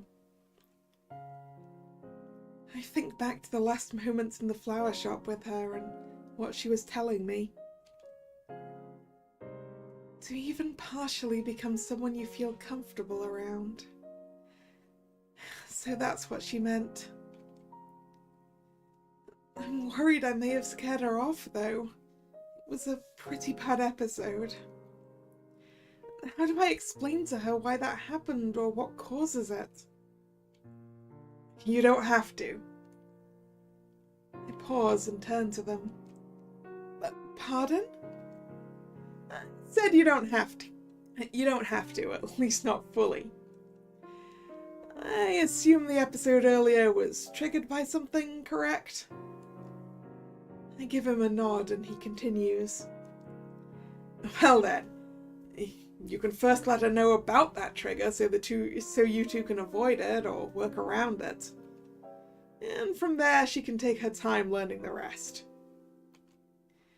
You spilled everything to me because I got all the context from your files, but she's pretty foreign to all of that even with her intelligence. For now, it's fine to cut some things out until later when you feel more comfortable. I stare at Crow, surprised at everything they just said. But when I try to say anything in response, I realize just how right they are. I never considered that. I always just said everything at once so everyone could understand in the past. What do I do until then, though? It feels weird to not tell her everything if I mean to make up with her. Crow gets up from the bench and looks around and turns around to look at me. Well, first you go back to the hotel and get some sleep. But no buts. You're not going to be thinking clearly about anything if you practice yourself into exhaustion right now. I sheepishly smile at them as I get up from the bench as well. This ended up being a convoluted way of telling me to stop practicing, wasn't it? Your words, not mine. Just keep what I told you in the back of your head the next time you see Desiree. She'll understand, I guarantee it. After a little stretch, Crow makes his way to the doors. However, I call out to him before he takes a step outside. Crow?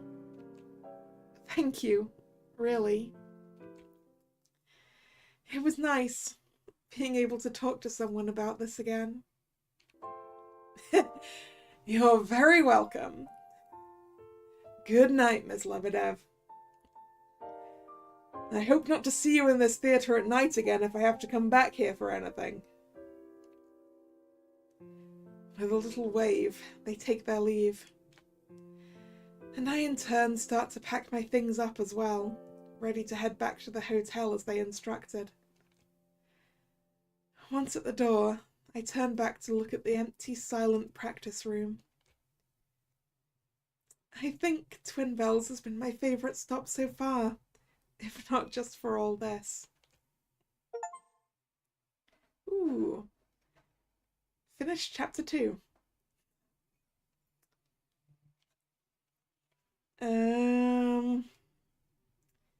Who's this gonna be? Crow, maybe? God, I'm finally out of there. After making sure the coast is clear, I hop out of my hiding spot and survey my surroundings. Every goddamn time I tell myself the same thing. I definitely won't take any more theatre jobs. No way, they're too much of a hassle. And then I end up looking like a complete fool and take them anyway. I let out a heavy sigh, then stare at my bag, filled to the brim with tonight's work.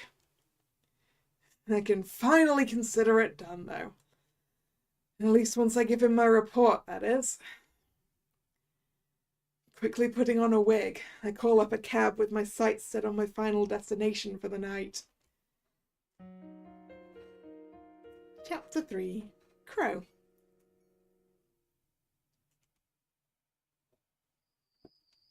And before we properly get into Crow's chapter, I'm going to go and top up my water and turn the light on in here because it's getting dark. I will be right back.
And I'm back.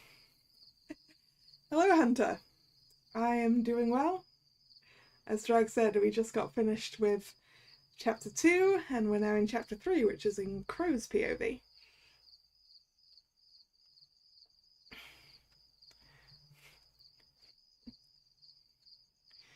Is it good so far? It's lovely. Got some adorable little lovebirds.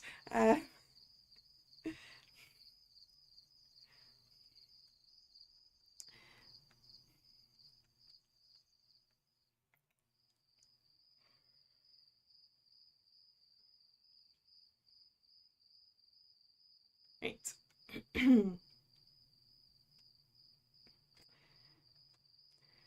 After leaving the cab behind and walking for a bit, I finally make it to my stop.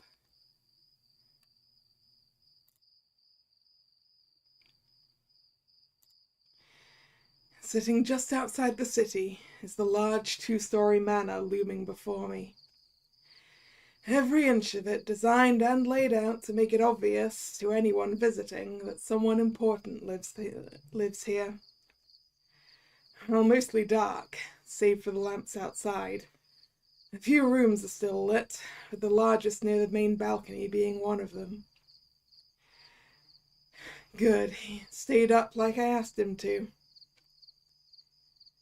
And taking a quick look around to make sure I don't bump into anyone along the way, I sneak up to said balcony. I climb up one of the support beams and perch myself just above the door. Taking a peek inside, I see my client and one of his maids sitting inside the room. I hope this works. I pull out an audio recorder from my pocket, turning on an inconspicuous sound to try and grab his attention. Of course it's crow noises. Could you leave me alone for a moment? Of course, sir. The maid sets aside the tray she was holding and curtsies, taking her leave. Once she's fully out of the room, my client gets up from his seat and walks outside onto the balcony, and I hop down next to him. Good evening. Good evening to you too. Crow.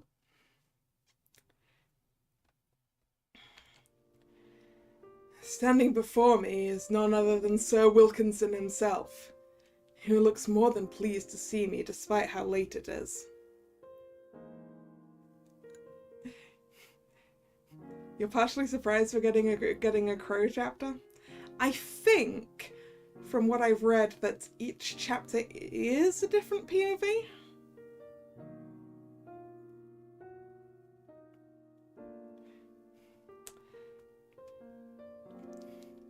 So that we get to see things from different angles, which is quite cool, honestly.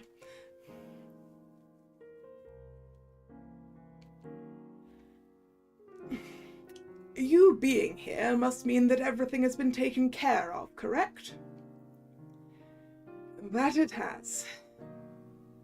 I pull out a small pile of documents from my bag, carefully unfolding them as I hand them over. Sir Wilkinson pulls out a pair of reading glasses from his front pocket and looks them over carefully. I looked into those rumours as thoroughly as possible, just as you'd asked, and found nothing that suggests there's truth to them. Seems they started in Paris when the lead dancer accidentally made an albeit rude response to one of the employees of the theatre they were at. It was minor, but another company that's on bad terms with Pavlova caught wind of it and turned it into something worse by spreading a nasty rumour. Sir Wilkinson nods his head, listening to me as he reads everything in detail in the documents. And what of those rumours now? Dying out. Thanks to the director and Miss Volkov, who've been working their butts off since the mess started. They also threatened legal action against the other company after learning about their involvement, which helped settle things. He thinks to himself in silence, then carefully folds the documents back up and puts his glasses away. Thank goodness it wasn't as bad as I had feared. And thank you, Crow, for looking into this for me. It's not a problem, sir. It's my job, after all. When I first heard of those rumors, I feared the worst for my son. His reputation is already poor as it is, and he didn't need it tarnished any further. I tried to convince him not to do that collaboration, but his mind was already set. Letting out a heavy sigh, he looks out into the night. I'm glad I can rest easy now. You really care about your son a lot. Someone so involved in the heists that drive him mad. He lets out a deep chuckle at my remark. I just can't help myself. Forget-me-nots heists are just such a joy to watch. How could I not lend a hand? And we appreciate it greatly, sir. Who knows how far we would have gotten without your help? Although, may I ask something? Of course! What's on your mind? I lean my back against the railing, crossing my arms as I look at him dead on. I've had this on my mind since you started helping, but why are you? There's a small pause as my question sinks in, before Sir Wilkinson lets out another cheery chuckle. Oh, is that all? It's simply because I genuinely enjoy the heists. Wish to see more. Do you mind listening to an old man ramble at this hour? Go ahead, but I charge per syllable. He lets out another laugh, then continues. When the Scarlet Rose heists were happening, I was about the same age as Max is now. I was just like him in the beginning, annoyed at this hooligan who takes pride in making shows out of thievery. But as it went on, my stance changed, and I grew to anticipate them, enjoy them even. I remember how devastated I was when Scarlet Rose announced his retirement on that final heist. Watching him escape from the museum one final time, I almost yelled out, "Come back! Don't leave! You can't quit now!"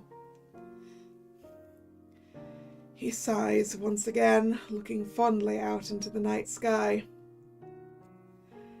I meant what I said on that television interview a while back. They're so different, but forget-me-nots heists make me feel like I'm reliving those fond memories. I hope that answers your question.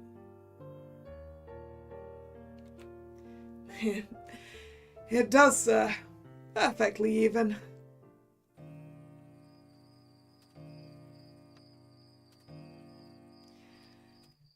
Amid the cheery mood, one of the grandfather clocks inside chimes loudly, interrupting us. Sir Wilkinson on cue lets out a deep yawn before looking inside.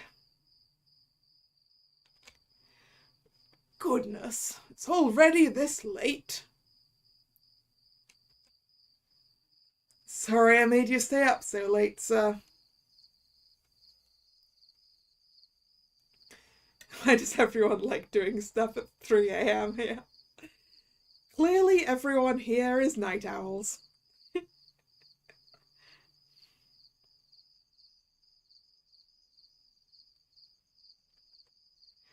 It's no problem at all. I'm just glad that this whole issue has been squared away. Give me one moment. He ducks into the room, opening a drawer near the doors and pulling out a package from within before returning outside. I assume this should suffice? He hands me the package, and I take a quick peek inside to see several wads of banknotes organized inside. That it does. If you ever need my services again, you know how to get in touch with me. Of course. Take care, Crow. Have a good night. You too, sir. Giving him a quick bow, I stuff the package into my bag and climb down the balcony. As I'm making my way off the property, I turn back and see the lights shut off as Sir Wilkinson heads to bed. With a yawn of my own, I pull out my wig once more and walk out toward the city to call a cab, and finally head home for the night.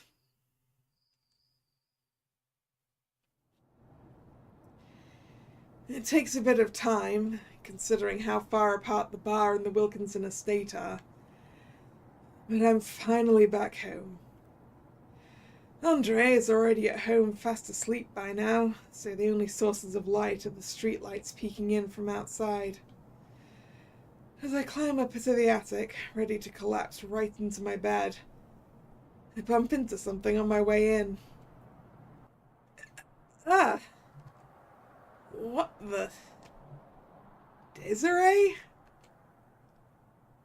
Desiree stands in front of me with a dumb look on her face and decked out in her whole forget-me-not gear. And just where do you think you're going at this hour?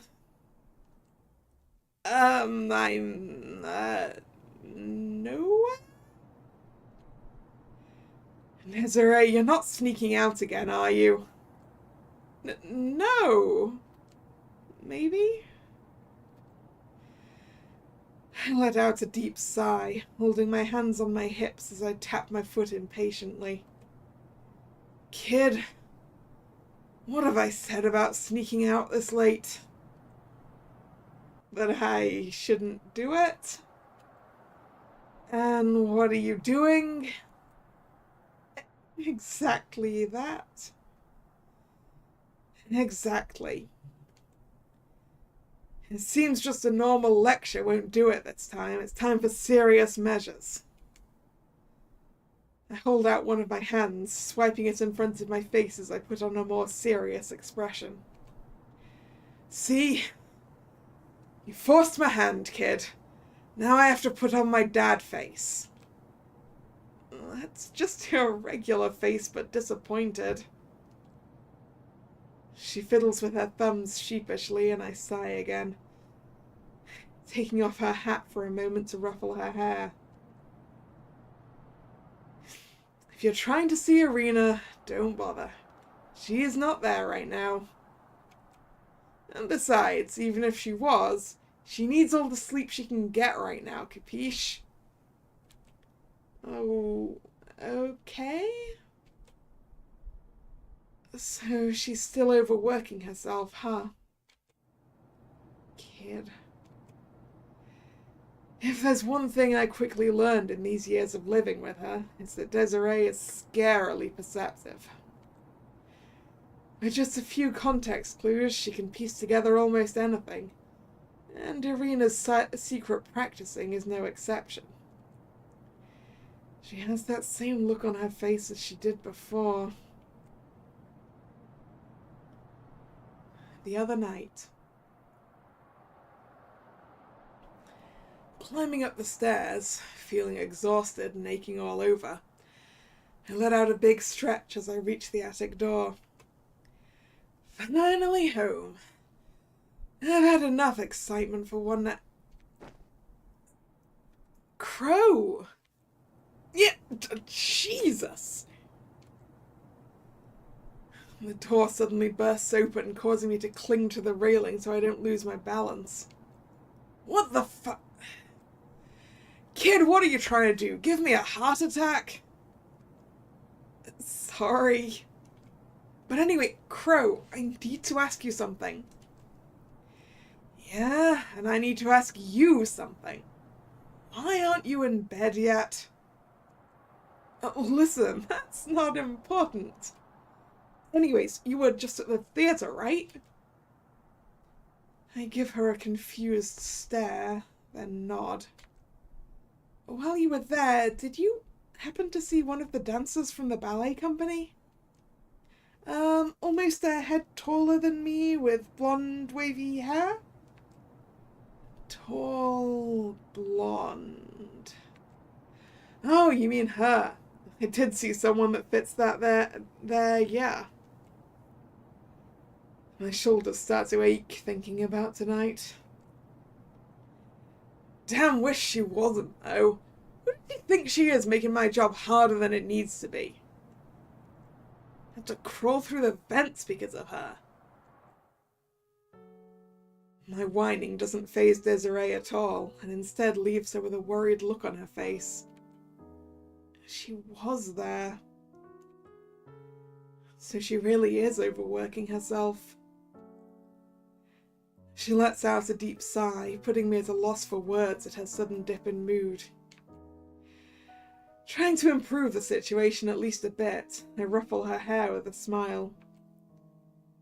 You know you can always talk to me, right? What's got you so down, kid? I take a seat on my bed, and she follows suit as she cradles her knees next to me. I'm worried about that dancer, Irina. No, I'm worried that dancer, Irina, is overworking herself. I hoped it was just me overthinking things as usual, but there's too many coincidences that line up.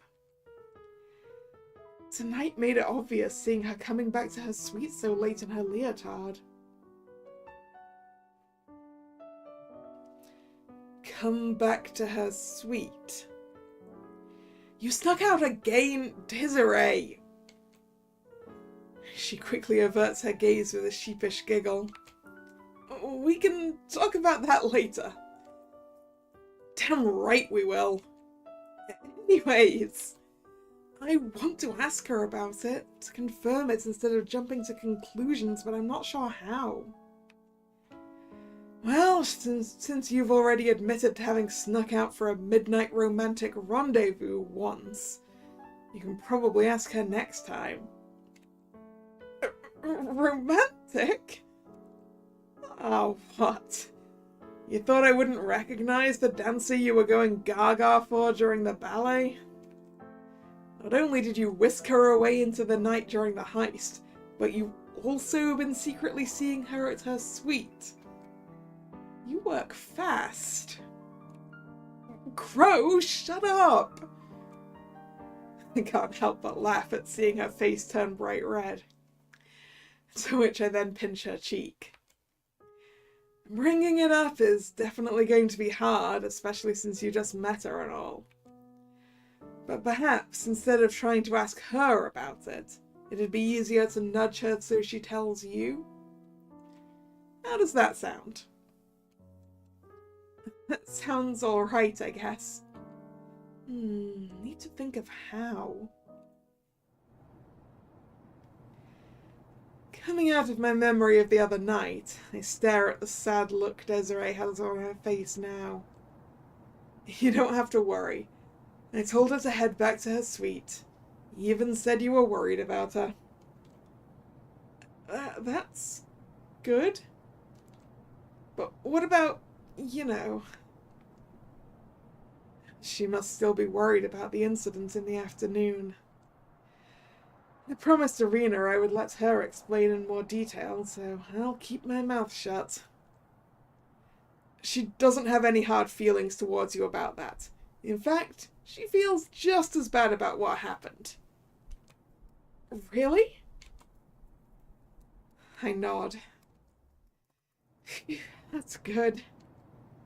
The next time you see her, be sure to talk and listen thoroughly so you both can be at ease, okay? Okay. Thank you, Crow. You're very welcome. Now change out of your costume and get your butt to bed immediately. Yes, sir.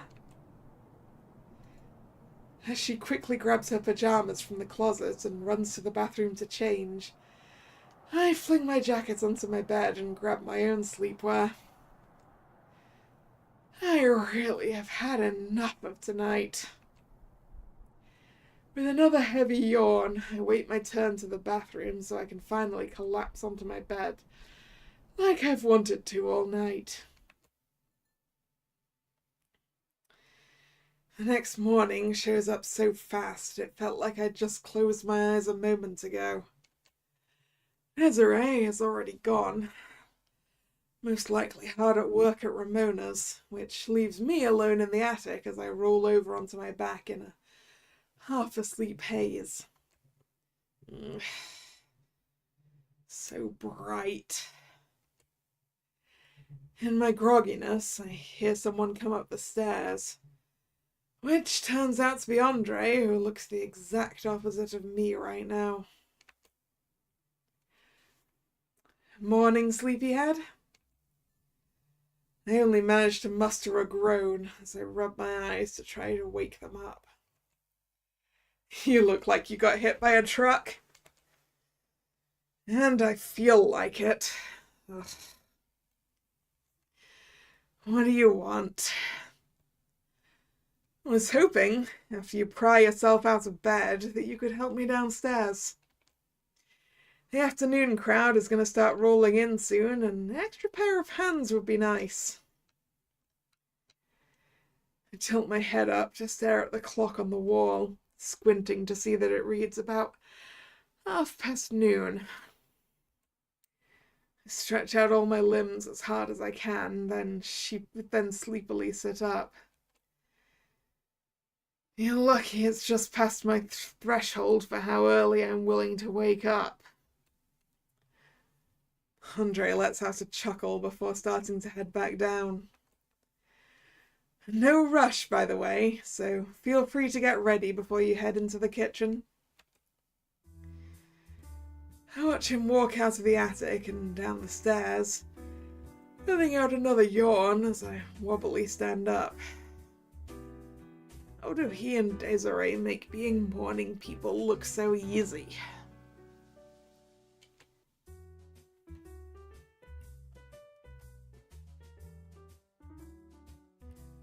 Sitting by itself in the corner of the writing desk is Desiree's most cherished item, a photo of her and her parents. I gently pick it up and stare at it fondly for a bit. This is the one thing Desiree refused to leave behind, and I don't blame her. Her hair looks so short in this picture. Makes her look like an entirely different person. My eyes wander and end up looking at her dad. Jean-Jacques, sir. I hope you and your wife are doing all right. I put it back in its place gently, then give a satisfied huff.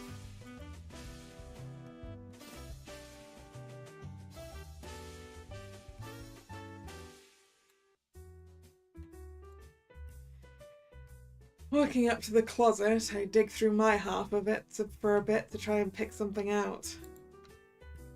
Too loose-fitting for kitchen work. That needs to go in the wash. Andre would kick my ass if I wore that. I can just swap out my slacks for some jeans and be good, I think. Feels nice not to work in a place that demands suit and tie every day anymore. Let's see. Anything new? Schedule, shipments for the week. In the upper corner, I spot a little note with just the phrase, "Crow, stop coming in through the emergency exit." Well, where else am I supposed to, huh? Just waltz him through the front door?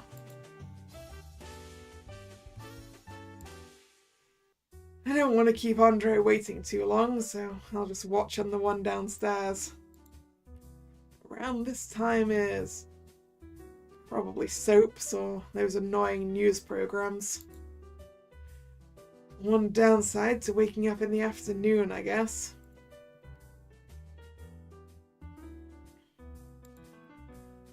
Stare at my messy bed, fighting off the temptation to fall right back asleep. I'm just gonna feel worse if I try to sleep longer. Besides, I don't want to do that to Andre. Desiree used to get on my case about how messy I leave my bed. Sometimes even tidying it up herself when I'm not here because it bugged her enough. She's a good kid, really good at keeping up good habits and such. But her attempts had no effect on me. Hard to break out of a habit you've fallen into, I guess. Not that it bugs me. Also, this is messy. If this is messy, Desiree would hate how my bed looks.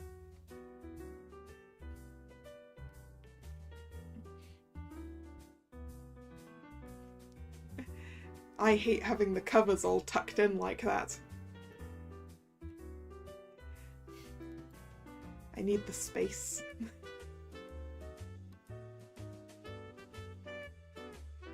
And that's it for up here. I think I'm good to head down now.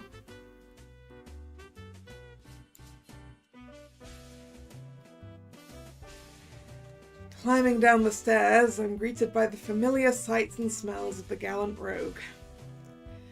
The morning regulars are usually gone by this time, so there's a brief moment when the bar is empty before the afternoon rush starts.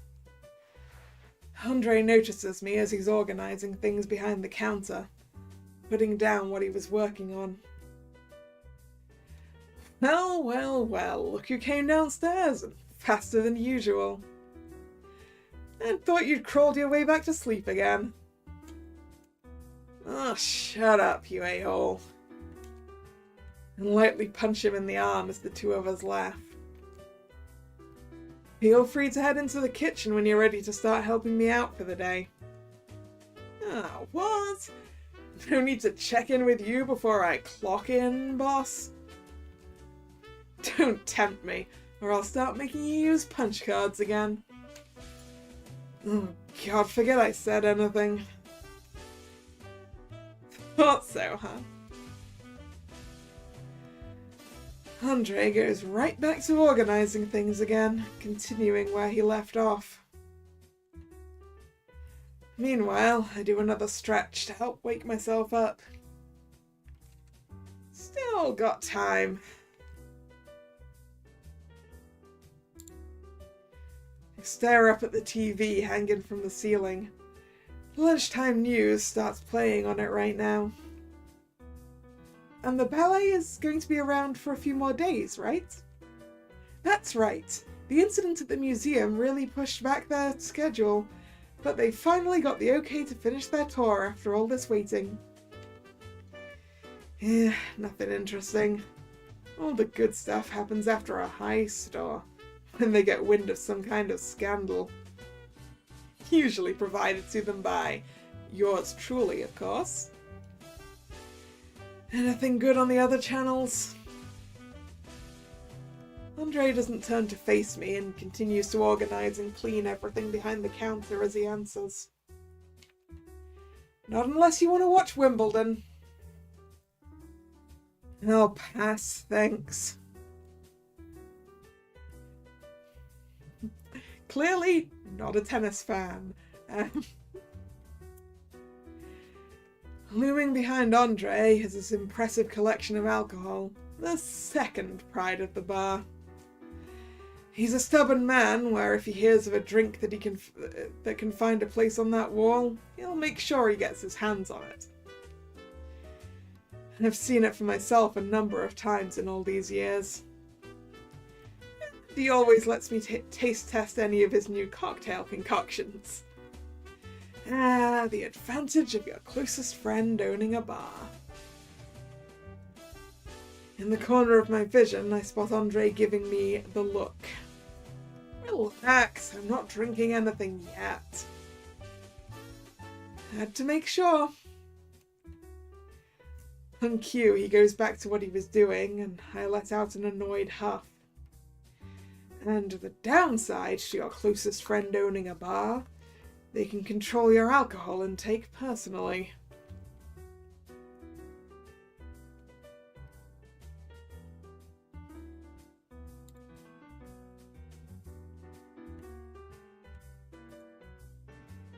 Sitting so proudly in the middle of the bar is the pride and joy itself.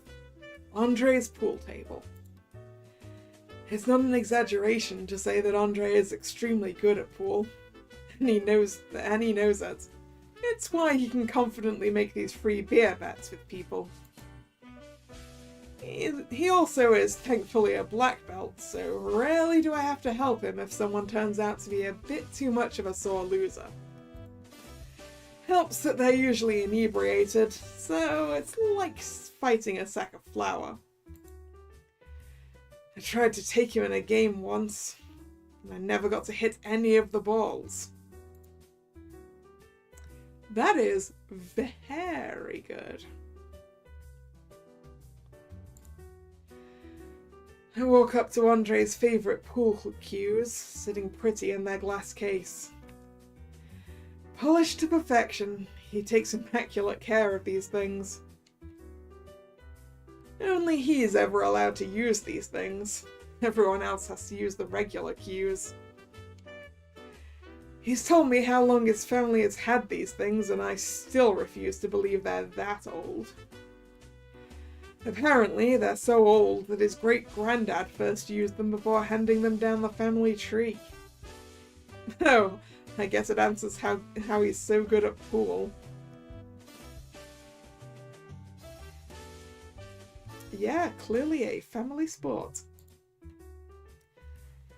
Scattered all around the walls are mementos of the bar's namesake, the Scarlet Rose. Whether it's newspaper clippings, fake calling cards, photos of the man himself, or even just rose-themed items, it has a spot somewhere.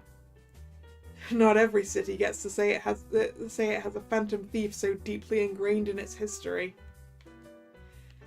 I was pretty young at the time, but I still remember the hype around Scarlet Fever, as the news called it. Andre was especially moved by it, hence why he named the bar in homage to him. Although, I still like to think I'm pretty cool too, even befitting of the title Gallant Rogue as well. Are you stroking your own ego over there? I'm abruptly taken out of my train of thoughts as I turn to give Andre an exasperated look. I didn't even say anything. How did you know? I can just tell. With Andre looking a little too pleased with himself, I stopped staring at the photos along the wall. How does he do that? Clearly a mind reader, Crow. Clearly a mind reader.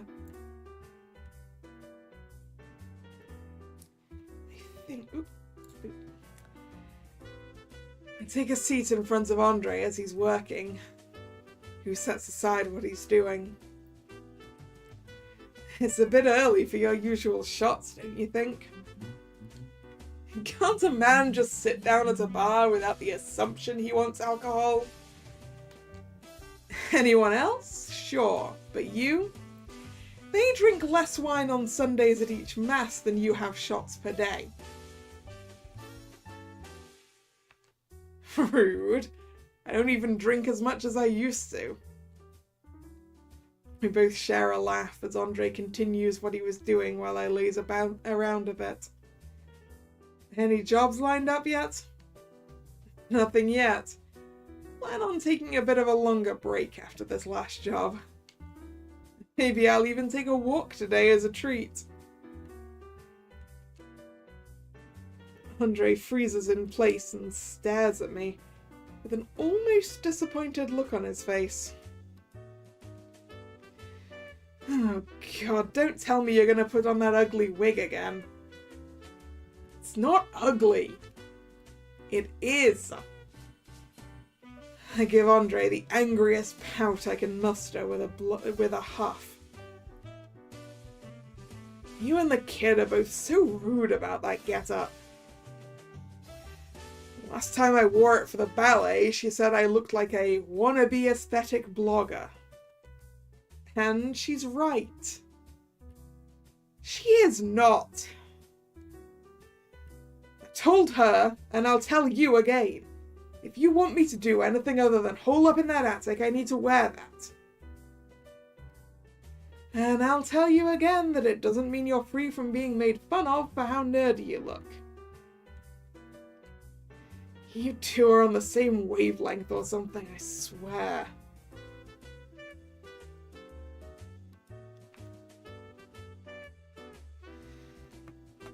Andre lets out another laugh and continues what he was doing, and I get up from my seat. You think there's a menu? Yes, there is the menu to interact with. Andre may not seem like it at first glance, but he is a fantastic cook. That valuable asset of his is why the bar's popularity increased at a healthy rate to where it is now, alongside the alcohol. While I'm reading over the menu, I feel Andre tapping me on the shoulder. I can make you some breakfast if you're feeling hungry. Nah, I'm good, thanks. I can just whip myself up something quick in the back while I'm working.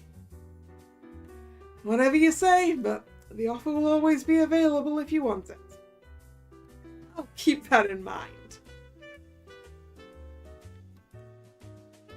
Great, I think that's everything now. Because that's back upstairs, I think. No, wait. No, that's back upstairs. But still. To the kitchen, then. Am I ready to head in? Yep. That's enough lazing about, even for me.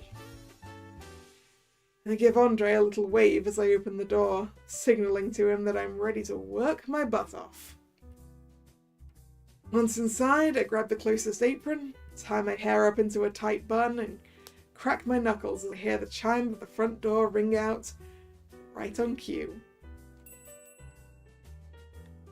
Good day. Have a seat anywhere you like. I'll be right over. Let's get this started, shall we?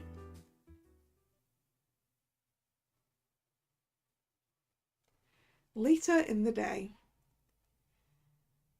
As the last of the afternoon rush walks out the door, I step out of the kitchen with a big stretch. Finally it ends. I thought that last group would never leave. Andre walks up behind me, holding out a glass of water in each hand for the two of us.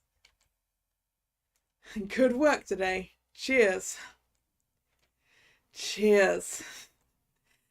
After a little toast, the two of us chug our glasses empty with satisfied grins. Andre then pulls out a washcloth and spray bottle, ready to prep for any customers in the lull. You said you were thinking of heading out for a walk, right? That I did. You sure you don't need me for a bit longer? Nah, I'm good. A few more of my part-timers are going to swing by in a moment for their shifts. You take your time off until the evening. All right, if you say so. I put the glass on the counter and make my way toward the stairs to get changed. After changing into my casual disguise, making absolutely sure to hide all my hair in the wig, I walk downstairs and give Andre a wave. See you in a bit. You still look so dumb in that. La la la, I can't hear you. See you later. With a bright smile on his face, he waves back at me before continuing his cleaning. Making sure one last time I look all right and that I have everything I need on me, I head out onto Sidewind Avenue. The atmosphere outside the bar is completely different than inside, with the city so active and bustling compared to how somber GR is. Looking down the street, I take some time deciding on what path to take on my walk. Haven't visited old Ramona in a while. Maybe I can pop in for a visit. Off to the flower shop, huh? I look up at the attic's window from the street, making sure I close the curtains on my way out. Looks good from here. You can't really see anything from down here, to be honest, but I can't help but feel a bit paranoid. Andre's landlord already knows he rents the attic out to a friend, but I just don't want to take any chances if someone recognizes me. Thankfully, not many people do, but, precautions. Sticking out like a sore thumb is Andre's pride and joy, the gallant rogue. It may be one of the most popular bars in the city now, but it's had its ups and downs in the beginning. Andre told me there were a lot of times he was close to quitting. Between the old building before this one, his old landlord, and so on and so forth. But I'm glad he stuck with it. The city wouldn't be the same without the GR around. I guess you can even say I'm proud of the guy.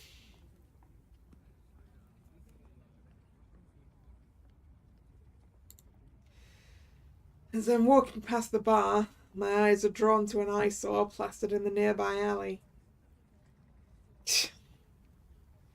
Can't believe these things are still around. I walk in and rip it right off the wall, staring at it in my hands. Wanted. Seokwon Kim for acts of fraud, money laundering and assault. Do not engage if seen, as suspect is known to be volatile. Someone clearly has nothing better to do if they're putting up these stupid things again. Crumpling it up in my hands, I shove it inside a nearby bin. I then lean on a wall with a sigh, running my hands through my hair as to try to fix my mood. All these years later, and they still have it out for me. Maybe one day I'll be able to live as myself again.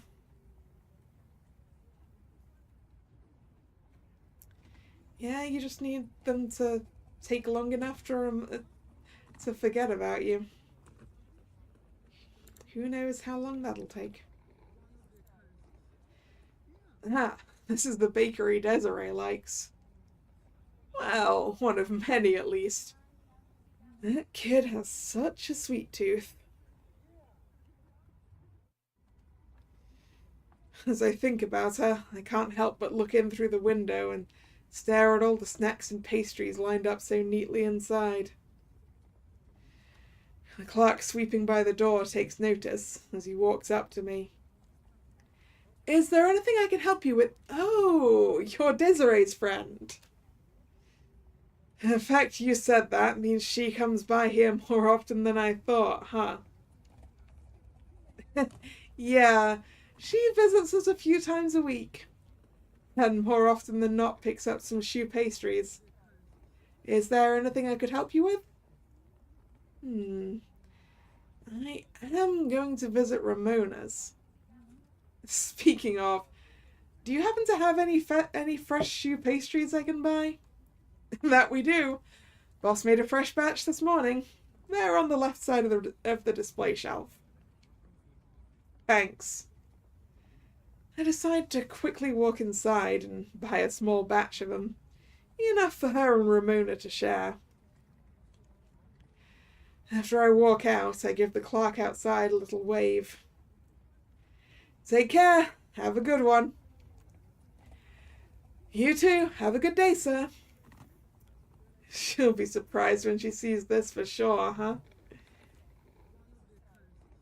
The north end or the south end? I don't remember which way Ramona's is. Let's go north. Down that way is Ramona's. They're both probably working their asses off right now, so it'll just be a quick visit not to bother them. And for a short walk, I make it to the part of Sidewind that Ramona's is on. The foot traffic always picks up around this area, what with it being closer to the city centre and whatnot. I've never liked crowds, especially on sidewalks where people forget how to walk at human speeds. Now that is a mood. But I'll deal with it if it means stopping by the shop. It's been a while since I visited.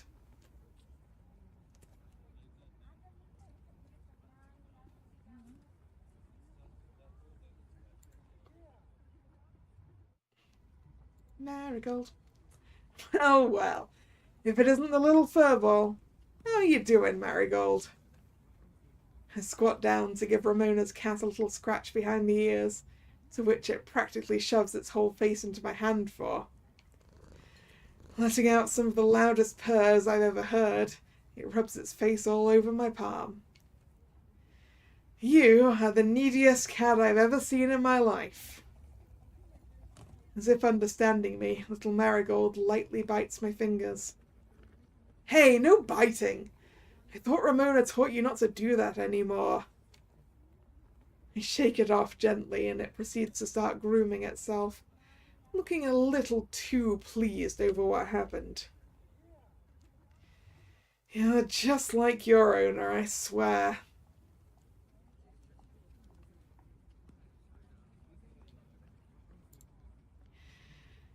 Sitting pretty in this part of the street is Ramona's Flowers.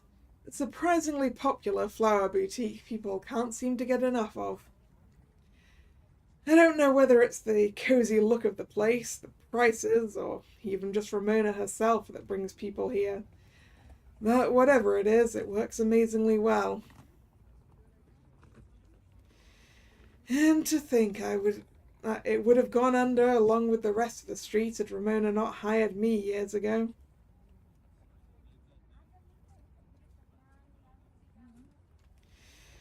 From what I can remember, that landlord was just a typical sleazeball who charged extra on the lease while pocketing the extra cash for himself. If I'm being honest, though, I think if Ramona was allowed to, she could have very easily knocked some sense into him by herself. A sweet flower shop owner who punches like a heavyweight champ. There's a reason why she never has to deal with those kinds of retail customers. Alright, time to go in. Am I ready to head on in? Yes. Walking closer to the door, I can already smell the overwhelming scent of all the flowers and plants Ramona keeps inside. Forgot about that part. Oh well. I sigh and open the door as the bell hung on the outside welcomes me in.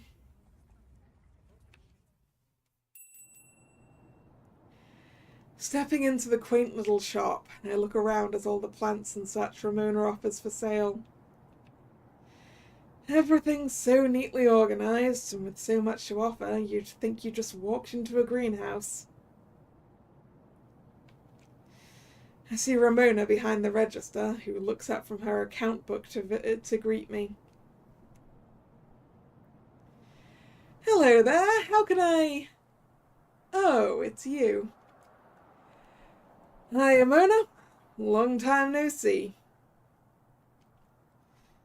Almost didn't recognize you with that mop on your head. You trying to look younger? Oh, don't you start. I've heard about enough about this thing from those two.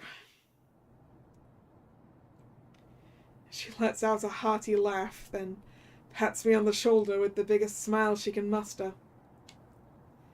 Well, it's good to see you again, Crow. Knowing you, though, I assume you're not here to pick up any plants. No way. That's Desiree's thing, not mine. Speaking of Desiree, I actually came by to see how she's doing. Well, you're not seeing her right now, that's for sure. She's got a visitor. I stare at her in confusion, to which she just points to the back room without a word. With a shrug, I peek inside to see what she's talking about. Ah, that's what she means. Inside, I see the visitor Ramona mentioned, who is none other than Miss Irina Lebedev herself. The two of them have the biggest smiles on their faces, chatting with each other as Desiree works on some orders. That must mean they talked it out. Good. Aww. These two are adorable.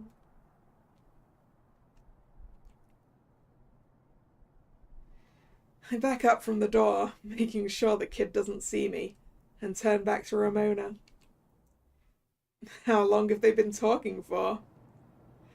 About a half hour so far. Ms. Lebedev came in and apologized to me for suddenly walking out the other day. The two have been glued to the hip ever since then, so you definitely won't be speaking with Desiree until she leaves. Shame. I'd brought her some pastries to snack on and wanted to surprise her. Can I leave them with you? Not unless there's one in there for me. Of course there is. Who do you think I am? I hand her the bag, which she takes a quick peek inside of. Of course it's shoe pastries. Thank you, Crow. My pleasure. The two of us walk over to the register, where Ramona puts away the account book to give me her full attention. So, how have you been of late, Mr. Vigilante? Can the smell of pastries lure her out? Lure her away of talking to Irina? I'm not sure that's possible.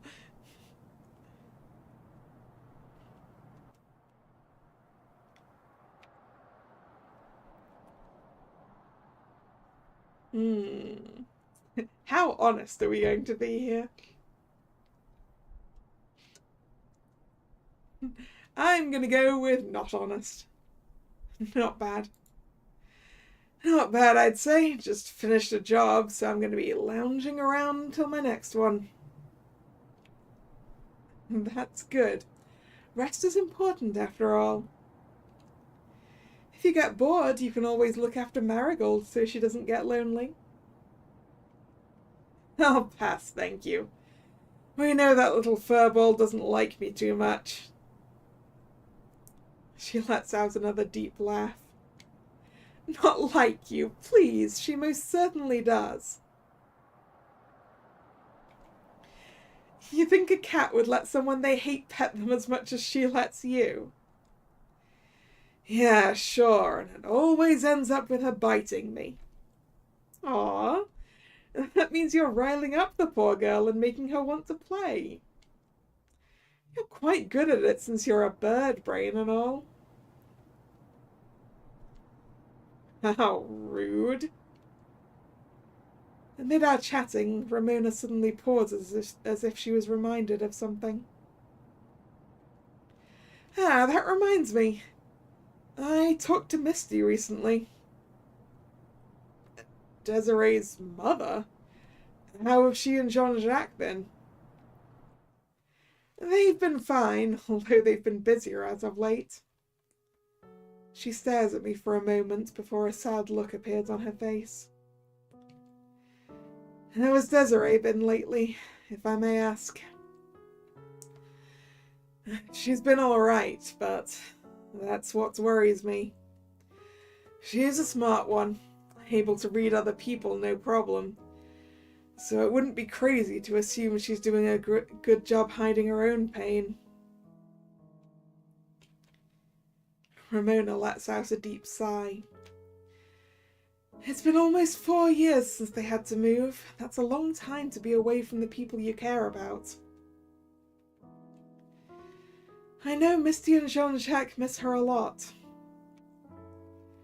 They'd be able to at least talk like normal if it wasn't for her grandfather going into a panic because of what happened. She told me how overprotective he was years ago. And to think that it holds true even now. Because of that, they can only really talk through snail mail. And we only have a P.O. box, so we don't even know their address. It sucks. Honestly, you'd think even just texting would be okay. I look back at her briefly. You're certain you can't give us Misty's number? Sorry, Crow. I promised her I wouldn't. You know how her father would react if a random number that wasn't spam suddenly called. A solemn air hangs between us for a moment, before Ramona continues with that smile of hers right when we need it. But it makes me even more glad that she's with you and Andre. You two have done so much more for her than you realize. It's nice to hear that. I mean it. Misty always tells me that even though she wishes she could be with Desiree, she's at least glad she's not cooped up with them. She's grateful to Andre, and especially you. Well, next time you chat with her, tell her I appreciate that a lot. The moody air manages to disappear after that little pep talk. The moody air manages to disappear after that little pep talk, thankfully. And right on cue, we hear a sound from the back room as the duo makes their way out to the front together. You don't have to walk me to the front door. I'll be all right. It's fine. It's just a short walk. I don't mind at all.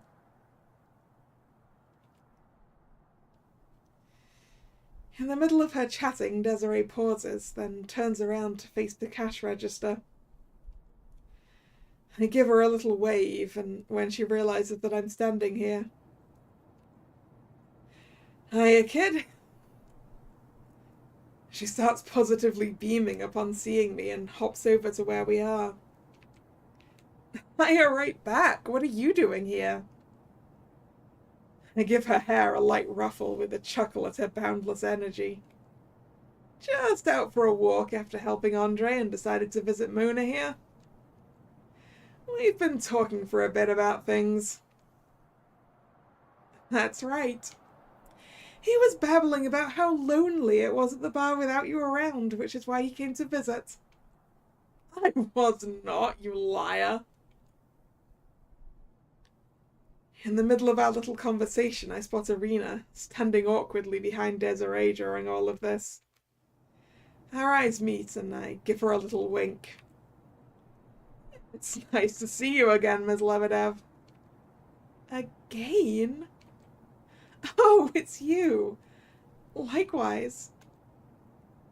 Now feeling like a part of the conversation, Irina walks up next to Desiree. I like your hair. Thank you. Finally, someone has something nice to say about it. Still think you look ridiculous. Not listening. As all four of us share a quick laugh, I stand up from the counter and turn to Ramona. It was nice seeing you again, Mona. It was nice seeing you too, Crow. You should stop by more often. Think about it. Aw, you're not sticking around? Nah, I'm gonna go walk some more before I head back to help Andre for the evening. I guess that's fair. I wanted to chat with you a little bit more, though. Oh, what? Half hour with Arena wasn't enough for you? You've got to get back to work at some point, lover girl.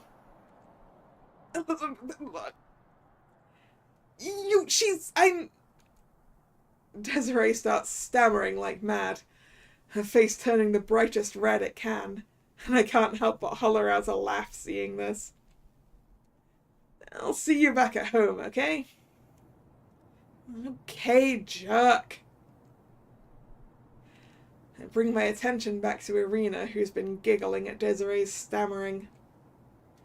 You're heading out too, right? I can walk you out if you'd like. Oh, well, thank you. I'll see you another time soon, alright, Desiree? Yeah, of course. I'd be more than happy to see you again. I mockingly let out a quick whistle, which makes Desiree immediately flustered again. Okay, that's it. Out, out, out. You've been here long enough. Bye, Desiree. Have fun at work. As Desiree pushes me out the door as fast as she can, I give Ramona one last wave before I'm fully out. Once outside, I turn to Irina, who chuckles with me quickly. She gets flustered quite easily, doesn't she?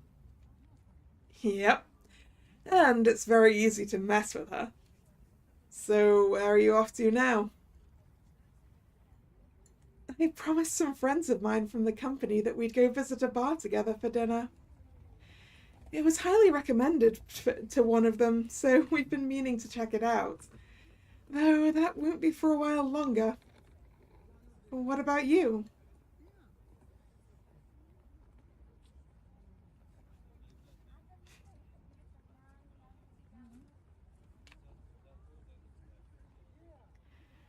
I scratch the back of my neck as I think of an answer. Honestly, not really sure. I was thinking of just wandering around a bit until I got to head back home. Oh, she is definitely coming to our bar. It was... because that's the... I mean, I assume it has to be the bar that was mentioned while we were in her chapter. And since that's the Gallant Rogue, and the Gallant Rogue is our bar, maybe we get to hang out with Irina for a bit, since we're going to the same place later anyway.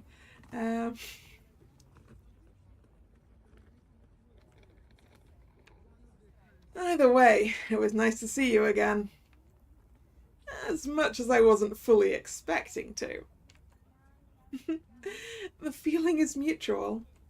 And, She looks away for a brief moment, rolling her fingers over the ring she's wearing before looking back at me. Thank you for keeping your word about what we talked about the other night. You're very welcome. I'm a man of my word, and you can be sure of that. I give Irina a playful bow, to which she giggles at, before giving my usual wave. See ya! Take care. The two of us go our separate ways down the street as I start walking north and think to myself about how to spend the little time I have left. I don't have anywhere else to go, so I'll just meander to get some more fresh air before I head back to the bar. Okay, we're just going to bump into her later then. Later that evening. After walking around for a bit, I make it back to the bar right as the usual evening crowd starts to gather. Andre is busy taking some orders, so I decide to seat myself on one of the stools and wait for him. Looking around the bar at all the people, I spot a familiar face in a small group. That's true. Our eyes lock for a moment before we give each other a quick nod of acknowledgement. Should have figured this was the highly recommended bar she was talking about. As I'm staring at the wall, deciding what to drink later, Andre walks up to me and pats me on the shoulder. Done your walk already? Yep. And I brought you a little present. Oh, you're paying your rent early this month. No, you jackass. I got you some donuts. I hand him the small paper bag, which he happily grabs and looks inside of immediately. Nice, and you got the good ones too. I'll snack on these later when it dies down a bit. Do you want me to help you out? It's getting a bit busy. If you don't mind, then sure, feel free to hop into the kitchen. I'll go ahead and get changed then. Giving him a quick high five, I hop off the stool and head upstairs to change out of my disguise. Does that not become really obvious when there's loads of people in the bar? Or do they just think it's like an employee back room or something?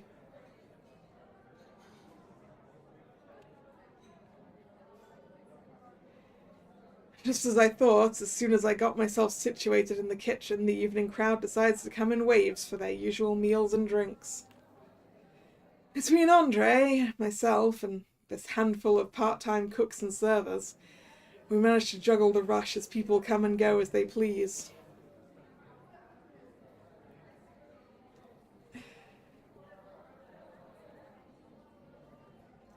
Yeah, I guess that's a good point, Drag. People probably don't pay any attention.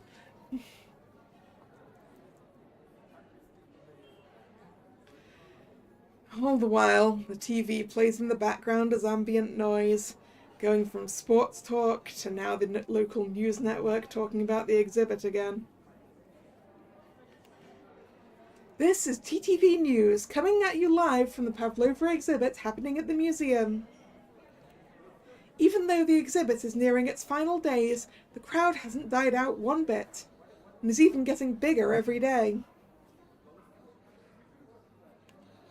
Let's see if we can ask any patrons some questions. Excuse me, you two. What made you want to check out the exhibit?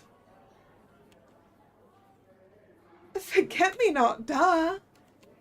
The heist was so cool, and the jewel looked so pretty, I just had to see it for myself. Same here. I was waffling on whether to buy a ticket until the heist happened. But after seeing Forget-Me-Not steal the main attraction, how could I not? You heard it here first. For many patrons, it was the work of the thief that brought them to see everything the exhibit has to offer.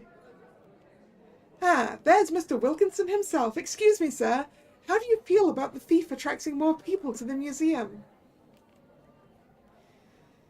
I'll admit, I'm extremely conflicted about it. While I am enamoured that the turnout for the exhibit was better than I'd hoped, the fact that it's due to that thief's involvement leaves a bitter taste in my mouth. I'm grateful for the advertising, but rest assured this is just a temporary truce. I see. Thank you for your time, Mr. Wilkinson. The exhibit, and the jewel of course, won't be around for much longer, so get your tickets soon if you've been meaning to. Sending it back to the studio. Andre and I stare at the TV before looking at each other once it switches back to the main station. With the exhibit ending, that means the ballet will move on in their tour, right? Yep, from what I know, they're going to finish up with a few stops here in the UK. That means Desiree and Irina will switch to talking long distance after they leave, won't they? Oh, yeah, I guess that's true. I'm glad that they'll still be able to talk. My sentence trails off there as I remind myself of the conversation I had earlier on my walk. And yet... Sorry. I had a talk with Ramona earlier, and it's been on my mind ever since. Andre puts his hand on my shoulder and gives me a warm smile, immediately pulling me out of my crummy mood. I can hear you out later if you want, when things settle down a bit. If you don't mind, then I'd really appreciate it. Of course I don't. He lightly punches me in the shoulder as he walks by me. Let's work our asses off until then, okay? Welcome back, Nick. I'm glad you survived the snow.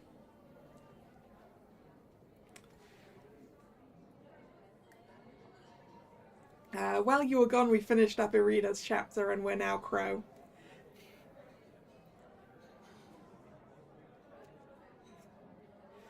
Got it.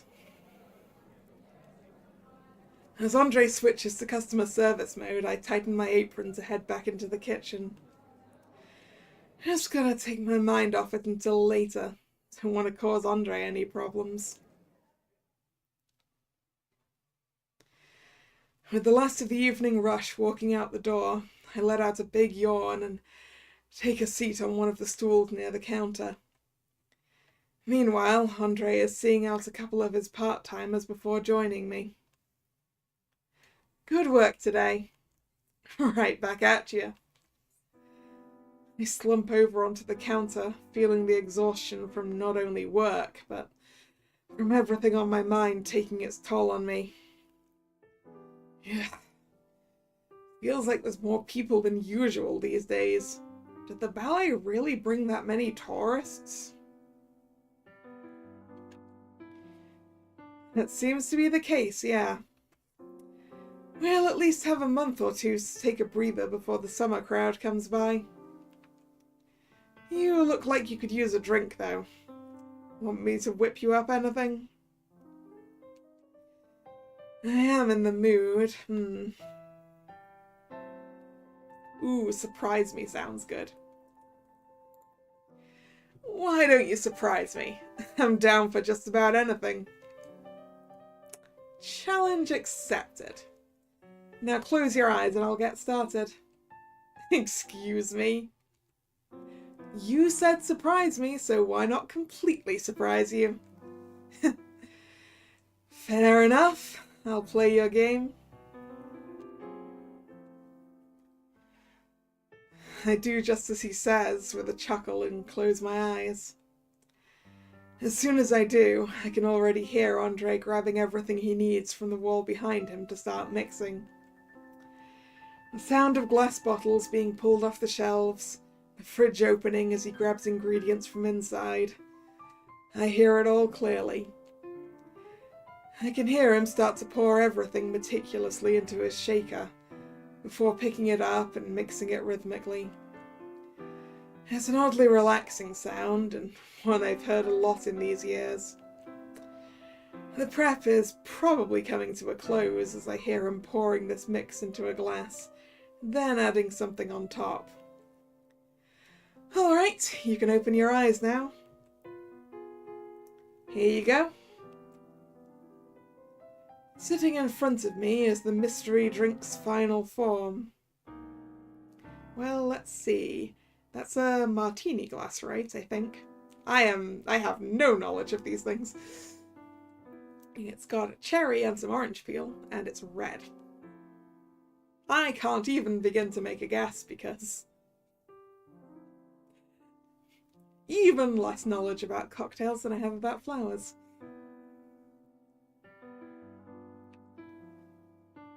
Okay, sorry, it's pink, not red. The eye-catching pink colour staring right at me. It sits pretty with some maraschino cherries and a spiral of orange skin as a garnish. Pink lady? You said to surprise you. And so I did, you're not wrong. Well, bottoms up. Picking up the glass and swirling it around a bit, I take a quick sip and immediately feel enveloped by its sweet, creamy flavour. I savour the taste for a moment before I continue, and I can't help but let out a happy sigh. It's easy to make a bad pink lady, but you always make them so perfect. I would hope so. It is one of my favourite drinks. Alright, what's in a pink lady? I need to ask Google on that.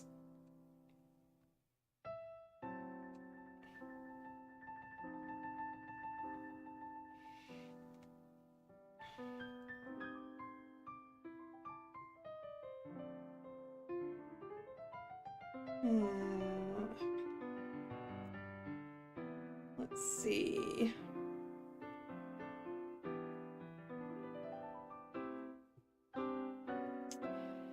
This recipe says gin, grenadine, lemon juice, ice, and an egg white?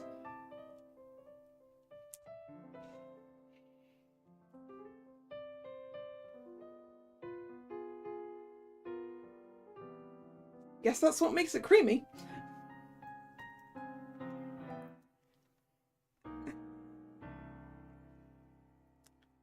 Looking that up gives me still absolutely no context. Not a clue about most of cocktail ingredients.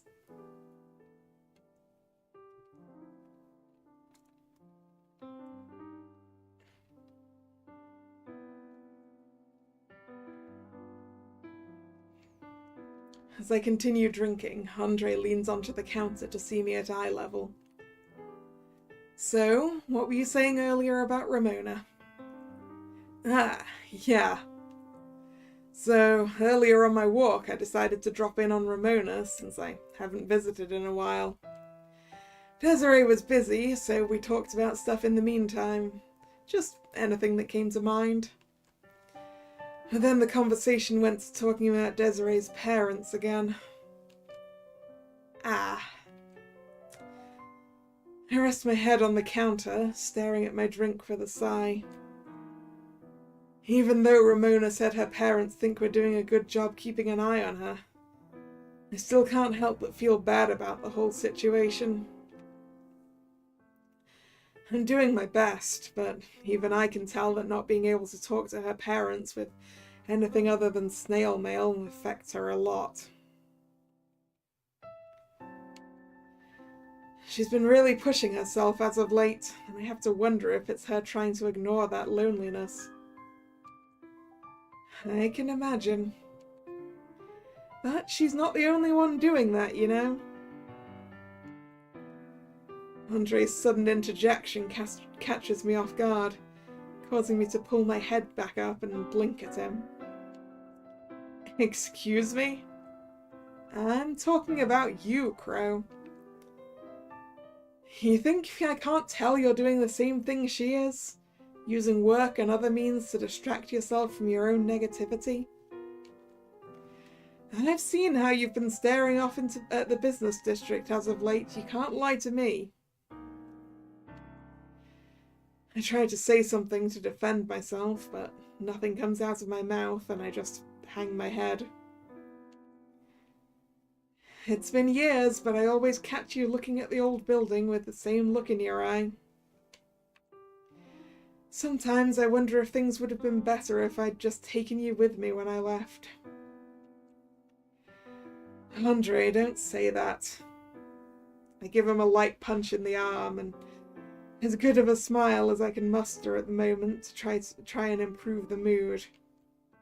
You've already done more for me than most have in the past decade, especially with you letting me live in the attic. And besides, you know I was a lost cause back then. I was stubborn and couldn't admit that our old job was a sinking ship. All because I was afraid of taking risks by leaving. I'm glad you left when you did, otherwise you'd be in the same boat as me. Everything that happened sucks, and I also sometimes think about how things would be if I left. But at the end of the day, I don't regret where I am right now. There's a brief silence between us as Andre gives me a rightfully concerned look. I guess you have a point. He lets out a heavy sigh, then pokes my forehead lightly. That doesn't change the fact that you and Desiree have been working yourselves to the bone. Between the heists, your latest job, and her day job, I haven't seen either of you take a proper break in a long time.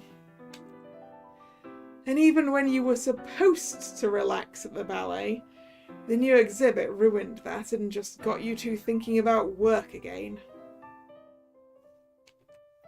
It's not healthy. Andre thinks to himself for a moment before an idea lights up in his face. Hold on. He suddenly gets up and walks to the kitchen, disappearing for a quick second before returning and putting something on the counter next to me. What that something is a pair of tickets for the exhibit. I pick them up and stare at them in disbelief, my eyes glued to the Pavlova exhibit, written in a large ornate font. What? When did you get these? A regular gave them to me earlier. Apparently they wanted to surprise their partner, but their partner surprised them instead. So they gave me the tickets so they wouldn't go to waste. Okay. But what does this have to do with me? I'm giving them to you so you and Desiree can actually relax for once, you dumbass. I want you and Desiree to take an actual day off and enjoy yourselves at the exhibit. You deserve as much. I stare at the tickets in my hands, unable to describe how I'm feeling as they stare back at me. Thanks, Andre. That really means a lot. It's no problem. I know you'd do the same for me. Those tickets are for this Wednesday. So when Desiree gets back, be sure to let her know so she can schedule a day off. Got it. And Crow, I mean it when I say to relax at the exhibit. I don't want you or Desiree even getting a hint of a thought of any kind of work while you're there, got it? Andre tugs on my ear a bit to drive his point home, as I wince in pain. Ow! I got it! You better. He finally lets go of my ear and continues talking while I rub it lightly to subdue the pain. I'm gonna be in the kitchen making some dinner before the midnight crew shows up. Desiree will be here soon, so be sure to let her know everything, alright? Yeah, and I'll be sure to show her my ear to make sure she gets it too. You know me so well. As Andre begins to walk back to the kitchen, he quickly pauses and glances back. Oh, and no, you're not allowed to help with dinner. What? Now that's just rude. You let me help earlier with work. Yeah, because you're legally required to follow my recipes. I wouldn't let you have free reign over our food even if you paid me. Chuck. I stick my tongue out at Andre playfully as he walks back into the kitchen. As I'm staring at the clock on the wall, waiting for the kid to come back home, I think about what he said. A day off, huh? How ironic. We were so concerned about Irina overworking herself that we entirely forgot about ourselves. With the sound of the bell on the door catching my attention, I see a certain someone finally walk inside. I'm back! Welcome back, kid. I've got some news to share.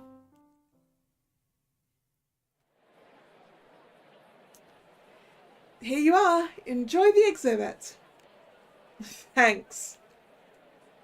Wednesday finally arrives, and after having our tickets checked and getting past security, Desiree and I are greeted by the sights and sounds of the Pavlova exhibit. Around us are dozens of other people, families dragging their kids around, couples out on romantic museum dates, art and history enthusiasts, all making the interior lively. Wow, they really weren't kidding about how popular the exhibit was. There's more people here than I thought there would be. I'm pretty surprised too. Didn't think the ballet had that much influence. Also helps that a certain thief gave the museum free promotion.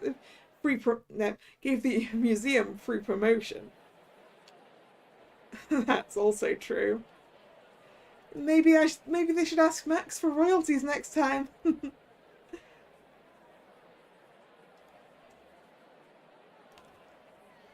Desiree quickly glances around the room before looking back at me. You think there's a lot of open space? I think it's about par for the course. Especially for like an art gallery.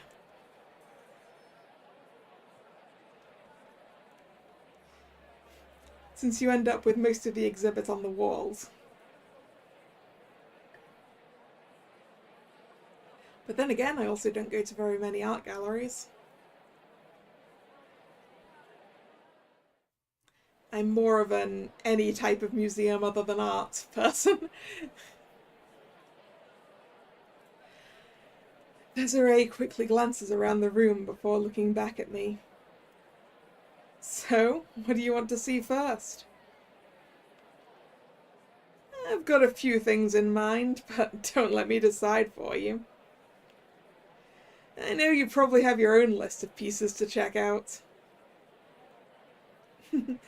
That's fair.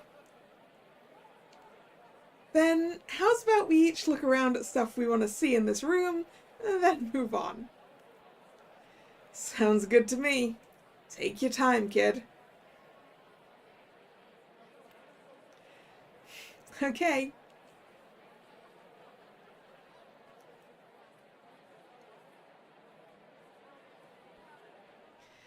On cue, Desiree starts walking over to the different pieces and examines them at her own pace. Guess I'll follow her lead. Now, what to check out first?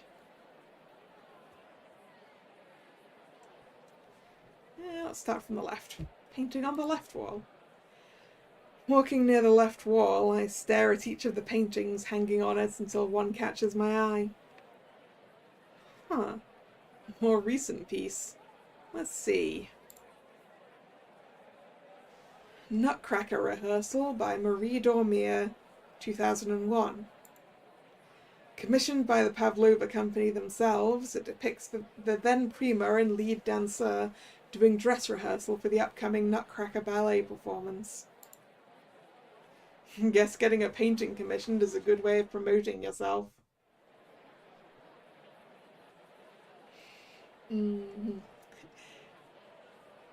Yeah, same Nick. Natural history museums are my favorite.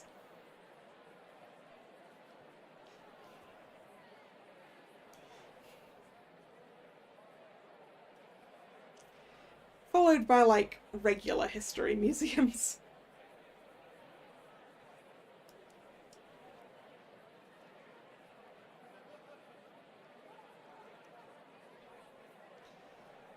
And then pretty much everything else with art at the bottom.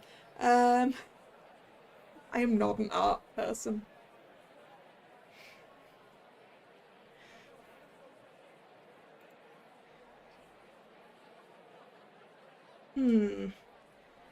These two were the stars right before Magdalena and Damien. I recognize them from the files. Wonder if they've gotten any paintings done of themselves. Seems like it'd be kinda neat.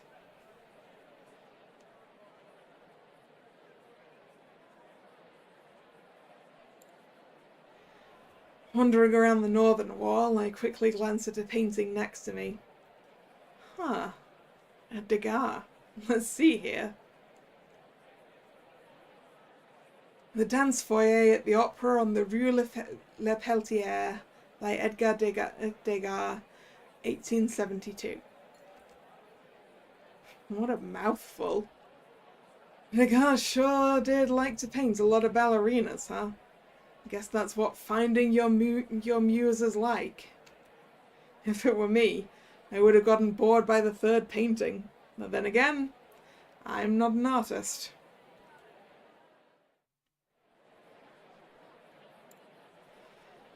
After waiting for the small group that was blocking the view to move on, I walk up to the bronze statue sitting pretty along the northern wall.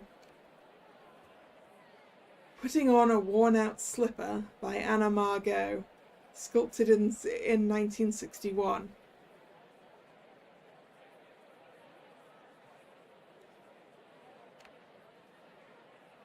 Inspired by works such as The Little 14-Year-Old Dancer, the sculptor was a known perfectionist who spent days on the most minor details so they would be exactly as she pictured. Dang, they weren't kidding. The detail on this is impressive. I can even tell how old the slipper she's putting on is. Artists scare me sometimes, especially the perfectionists.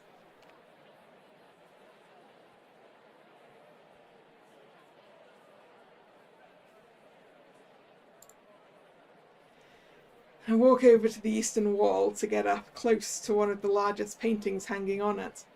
Or at least as close as I can get without tilting my neck too far back. I always reserve this space for something massive, and I'll never understand how they can always find something to put here. It is a pretty nice piece, though. Let's see. Dancer on the Balcony by Andrei Kulov, 1957. Donated for the exhibit by the retired painter. It depicts a dancer he grew fond of at a company back in Moscow. That he grew fond of, huh? When it's pointed out like that, you can kind of tell by comparing the care he puts into the dancer versus every other part of the painting.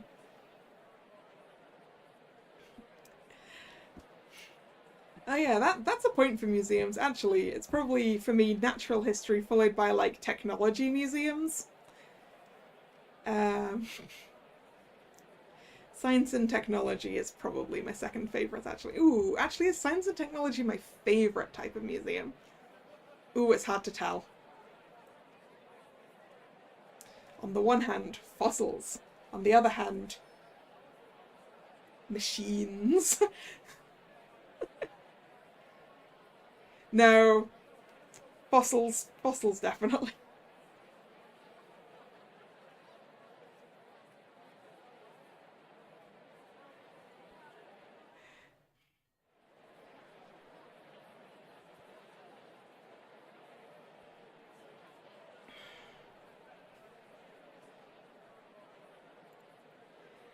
It's kind of cool how you can notice those things when you focus.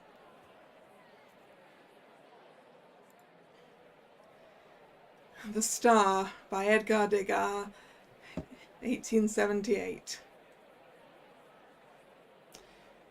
Ooh, yeah, weapons as well.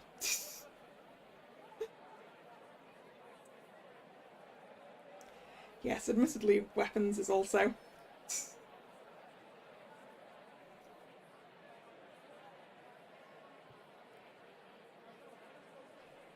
I mean, Drag, some museums are a lot less specific than others, and some are, like, way more specific.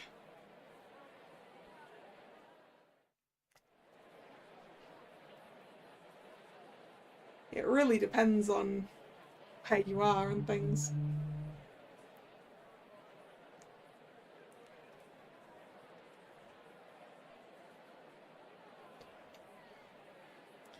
And often on how many museums are in the immediate area, really. I think they specialise a lot more when there's a lot of museums in one place.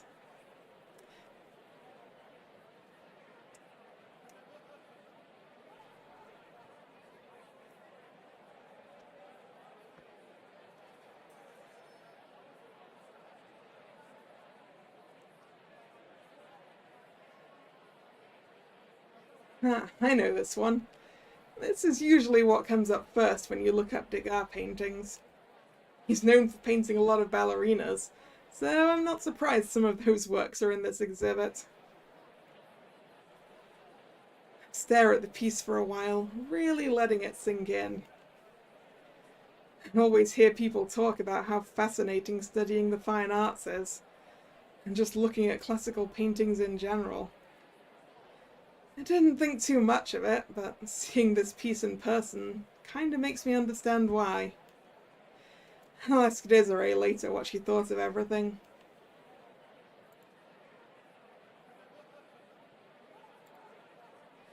I decided to take a quick stop over at the Eastern Wall for a bit, wondering what to look at next. But my thinking is interrupted by a very loud child complaining to their mother right next to me. "Mama, I'm tired." "That's because you ran around the museum like I told you not to." "But I'm bored. You and Daddy are just staring at these pictures the whole time." "Aw, don't be like that. I'm sure you'll find something that you like further in. Besides, don't you want to go get dinner after this at your favorite place?" The kid just about jumps off the bench in excitement. "Can we really?"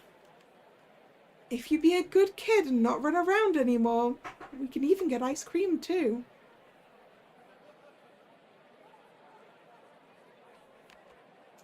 Okay, I can do that." Sometimes kids are so easy to read. I wonder, would I be a good parent if I had a kid? That parent is being very good at bribing their child to behave themselves in the museum. Right, we've looked at that. I feel like it's time to go talk to Desiree. Am I done looking around? Actually, wait a second. Yeah. We can't interact with that one or back there. Or the ceiling. Yeah. I do believe we're done. Am I done looking around? Yep. I walk over to Desiree, who's busy staring at the black swan, and tap her on the shoulder to catch her attention. "Oh, you're done already?" "Yep. That's enough for me in this room." "What about you? You done looking around?" "Yep. Saw everything I wanted to. I'm just hanging out here until I feel good to move on." She points at the jewel sitting pretty in its glass case in front of us. I rarely ever get to see these things how they're supposed to be seen. Must feel weird being on the other side, huh? Yeah, a bit. But it's kinda nice. You know, thinking back to when you told me about this jewel's history, it's kind of ironic now. I was so focused on Irina's well-being that I completely forgot about myself. Life comes at you fast, though I'm not one to talk. Andre gave me a whole lecture before giving me these tickets. We both laugh together a little before Desiree looks back at the jewel fondly. You know, these past few years have felt so different, especially recently. You mean because of Forget-Me-Not? She nods and then looks back at the jewel. Before I moved in with you and Andre, it was rare for anyone to really pay me any mind. I was always an afterthought, an accessory to my grandfather's achievements. But ever since they appeared, that's all changed. Now the city can't stop thinking about them at all hours. Even if it's a persona, it's oddly comforting to be remembered at all, you know? She pauses, letting out a deep sigh as she clutches her bag a little tighter. Talking to Irina made it even more obvious. The other day, when she figured me out, you know what she said? She said that she prefers seeing me like this because she sees me, Desiree. It means the world to me to hear someone say that. She looks at me briefly. Irina and the rest of the ballet are leaving soon, right? Yeah, once the exhibit wraps up, they'll be moving on in their tour before heading home. Are you going to be okay? Yeah, I will. Irina and I already exchanged numbers, and we promised to message each other as often as we can. We've only known each other for a short time, but it's been really nice overall. I know that I'll miss her a lot. But I'm glad we can still talk after she leaves. I stare at Desiree, her gaze still on the jewel before us, but now showing a hint of sadness as her sentence trails off. Letting out a sigh, I ruffle her hair lightly with a smile. You need to learn to be more open, kid. Sorry. Don't be. I get it. But just know that at the very least, I'll be here for you. And about them, I'll admit, I was really against it in the beginning. Seeing you put yourself at risk left a bad taste in my mouth. But even though I've only known you for these past few years, you've changed a lot in that time because of this hobby of yours. I have? Yep, more than you'd think. You're more confident now because of them. And I know your parents would be happy to see you like this. Desiree's solemn expression changes to a warm smile, one I haven't seen on her in a long time. Thanks. I appreciate it. And sorry for this impromptu vent session. I know we're supposed to be relaxing right now. Don't worry. We can talk more about this back at home if you want. Sure. I think I need it.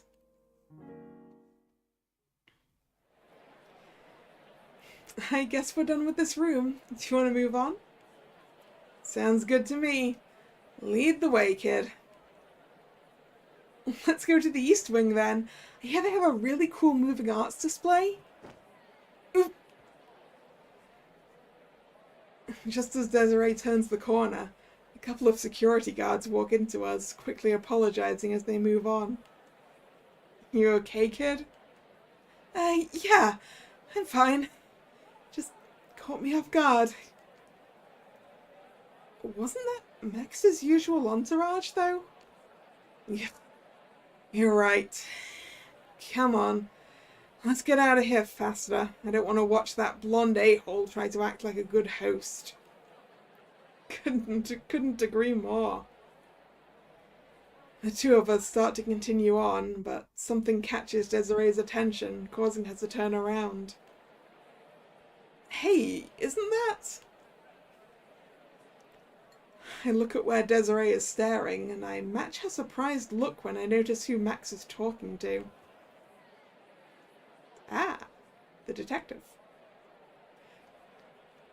Good to see you, detective. I'm glad you could make it. Good day to you too, Mr.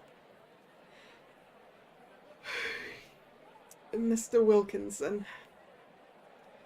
Goodness, detective, had a poor night, did we? I haven't been sleeping much as of late. That's beside the point. What is it you wanted to discuss? This is a bit too public to discuss such things. Come, we can continue in my office.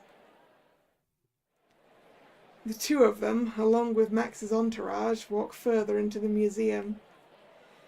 Meanwhile, I notice the look Desiree has on her face and pinch her cheek. Ow, ow, ow, ow, ow!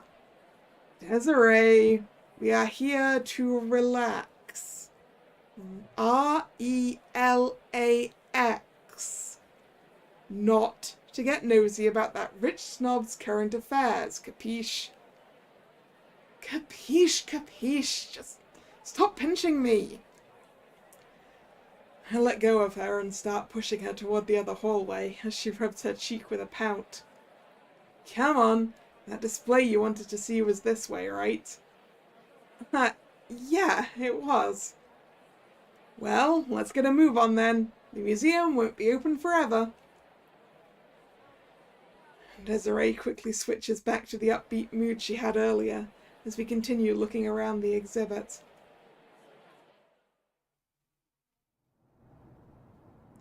Later that evening. The day passes quickly because of the fun we had at the museum, with it suddenly becoming evening before we realized it. Even as we walk back into the bar, Desiree and I continue to talk about the exhibits and everything we enjoyed, as if we were still there. And that display with the ballerina prints was so neat, it felt so real. I'll admit you had a point, though it wasn't going to be much until I saw it in person. I see you had fun today. Our cheery chatting was interrupted by Andre, who was leaned against the counter staring at us. Hi, Andre, we're back. And we did. Thank you again for the tickets. You're very welcome. I'm glad you two had a good time. I actually have something else for you two as well. Oh? Andre ducks behind the counter, pulling out a stack of envelopes from the shelves underneath and places them in front of us. Mail came, and there's something for each of you in here. On cue, Desiree sifts through the pile, and her face starts practically glowing upon finding what Andre means. It's letters from my parents again! Would you look at that? Is it that time already? Oh, there's an unopened one for Andre in here. That's probably yours. She hands me the envelope in question, and after getting a quick nod from Andre, I tear it open to peek inside. Yep, it's for me, all right. I feel bad they have to keep using your name to reach me. You know I don't mind that. Besides, they always make sure to send me letters too, so I don't feel left out. That's good, at least. I look at Desiree again, who's beaming with joy right now as she holds her letter gently. I'm gonna quickly read this before dinner, okay? Hey, take as much time as you want, kid. We can wait. With a little nod, she hops up into the attic, leaving me and Andre alone in the bar. And she always gets so giddy when one of those letters arrives. Yeah. She acts like a little kid on Christmas. Got a lull right now, huh? Yeah, most people are eating out near the museum because of the exhibit, so it hasn't been too busy today. We're probably going to get average numbers once this evening crowd shows up. He gives me a quick pat on the shoulder before continuing. Don't feel like you need to help out tonight, right? By the way, we can handle an average day ourselves. You sure? I don't mind helping. Of course I'm sure. Besides, knowing you, you probably want to read your letter too. Touché. I'll be upstairs if you need me then. Got it. I give Andre a quick high five as I make my way up to the attic. After a quick shower and getting changed into some loungewear, I flop down onto my bed. Off in the other corner of the room, I see Desiree laying on her bed, happily staring at the letter she got. What did your parents write you this time? Oh, Crow! Didn't see you walk in. That focused, huh? Yeah, it's been nice hearing from them again. They talked about how they've been really busy as of late, but made sure to make time to send us these letters.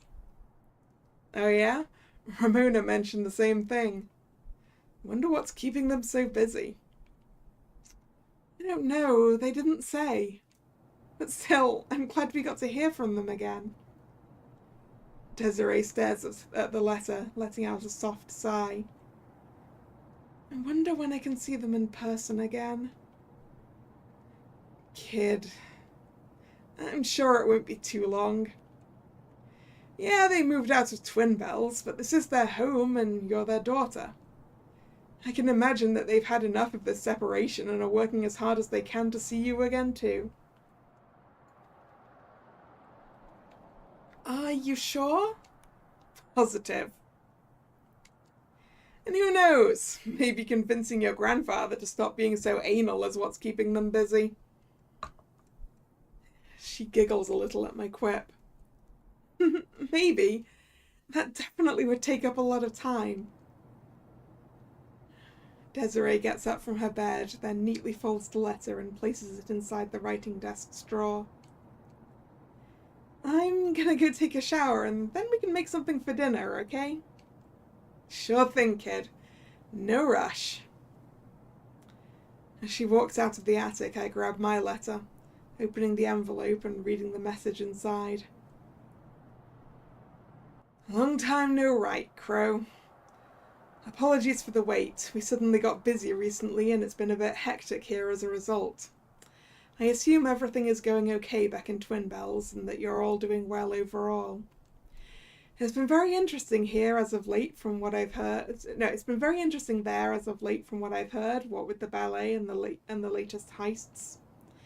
It makes me wish we had some excitement where we are, but I suppose we can live vicariously through you and Desiree. Thank you again for keeping an eye on her for the past few years, and hopefully soon she won't need to wait any longer for us to come home. And perhaps soon will be the perfect time for her to finally learn about that. Take care of my little phantom thief. Jean-Jacques, sir. Sigh after reading the letter, smiling softly with a chuckle. I still don't know how you figured out she was Forget-Me-Not despite not even being in the city. I guess we know where Desiree gets her perception skills from. I pause, reflecting on him mentioning the recent goings-on. In all this time she hasn't said anything. I wonder if she knows that they know. I can see why they wouldn't tell her, to make sure she doesn't worry and whatnot.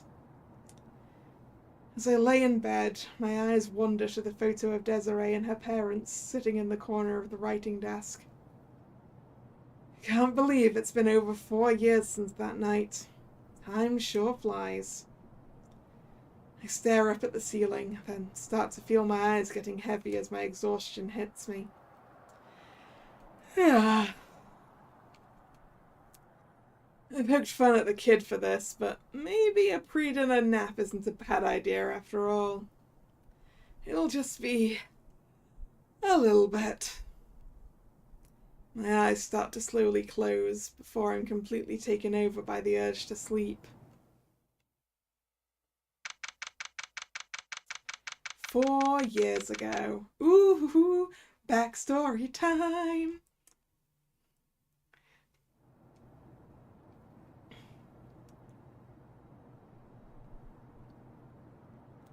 In the middle of the night, off in the northern end of Twin Bells, one of the quietest parts of the city, I'm hopping along the rooftops as quickly as I can.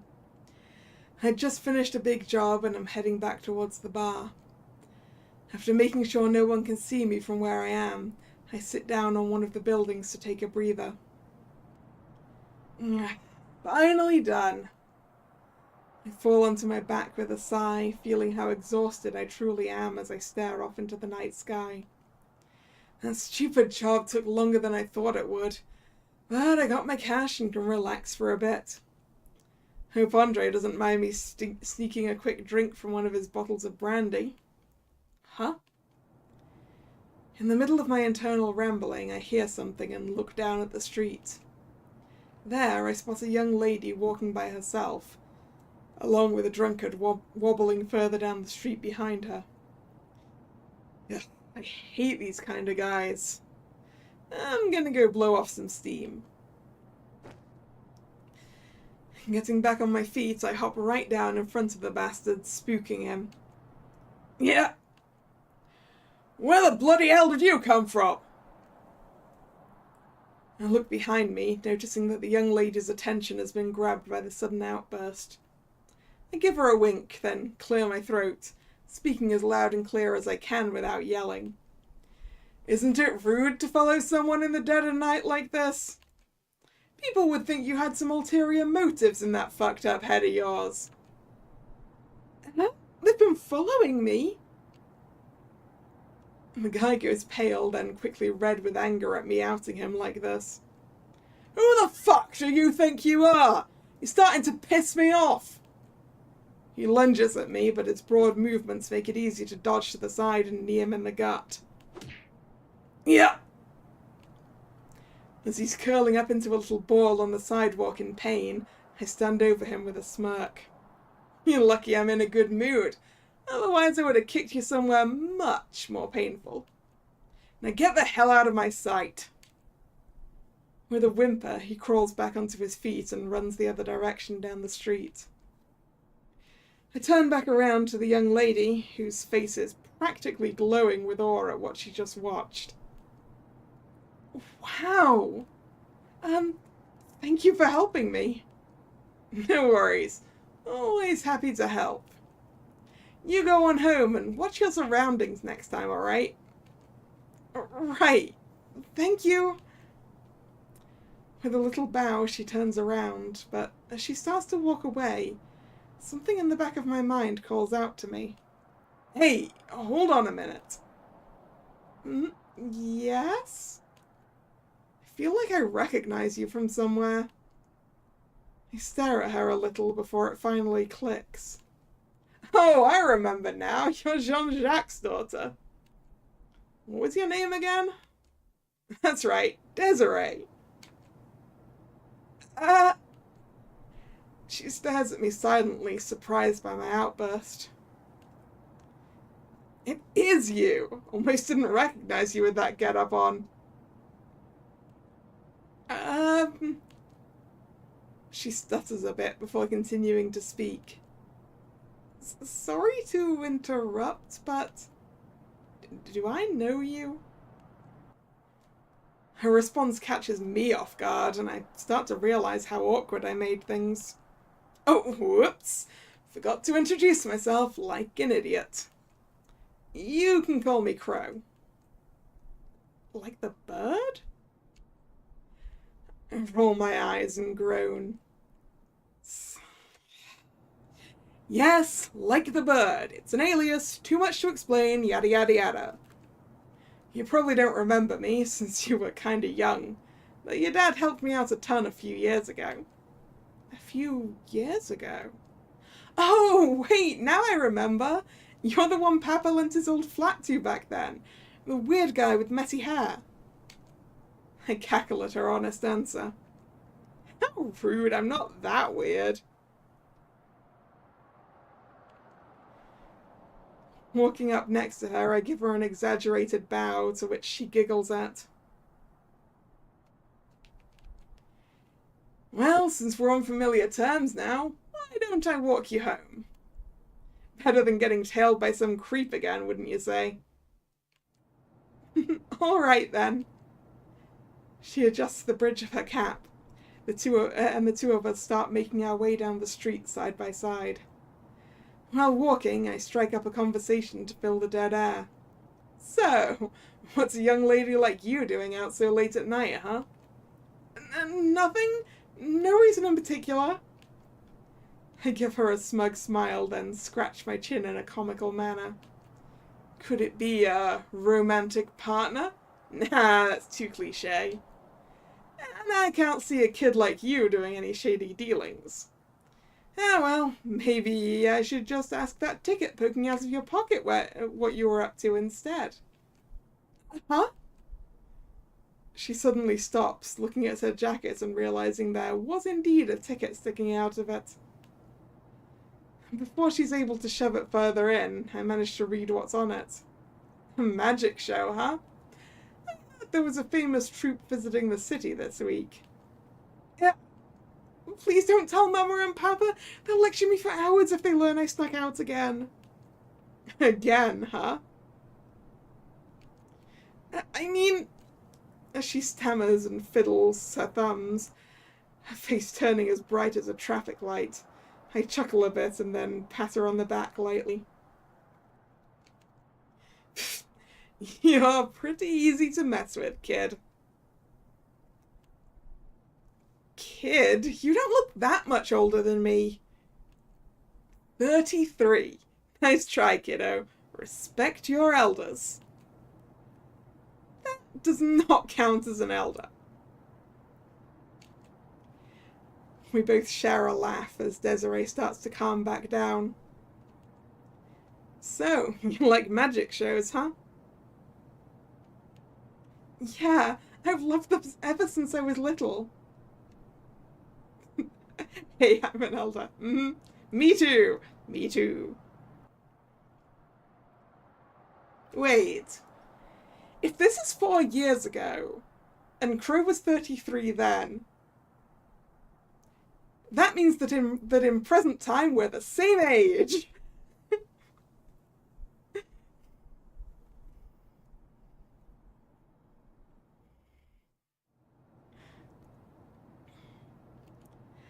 I heard this troupe was amazing, so I had to see it for myself. I just hope Mama and Papa don't grill me too much for this. Hey, better than sneaking out to go drinking or see some guy, I'd say. She lets out another giggle. Just be careful, alright? There's still those break-ins happening around the city. Not to worry, I can handle myself just fine, see? She playfully flexes a little, getting a laugh out of me this time before looking back at me with a curious expression. I could ask you the same thing, though. What were you doing out so late? She eyes my get-up, which causes me to scratch my neck sheepishly. Oh, hell. I was out finishing a job? A job? What do you do? You're not a hitman or anything, are you?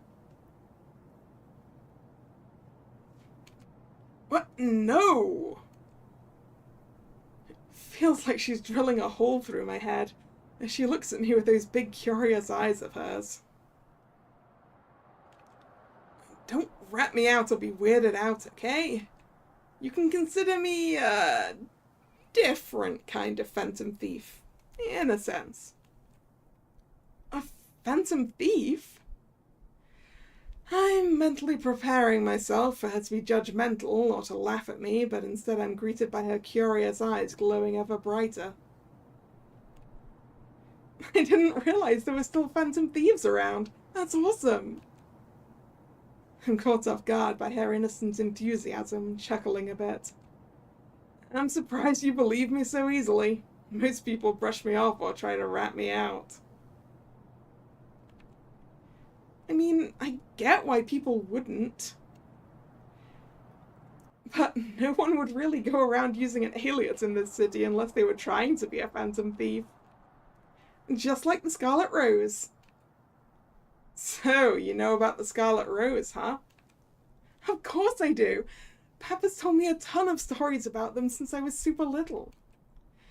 Their mastery of disguises to look and sound like just about anyone, their charm, their undefeated record.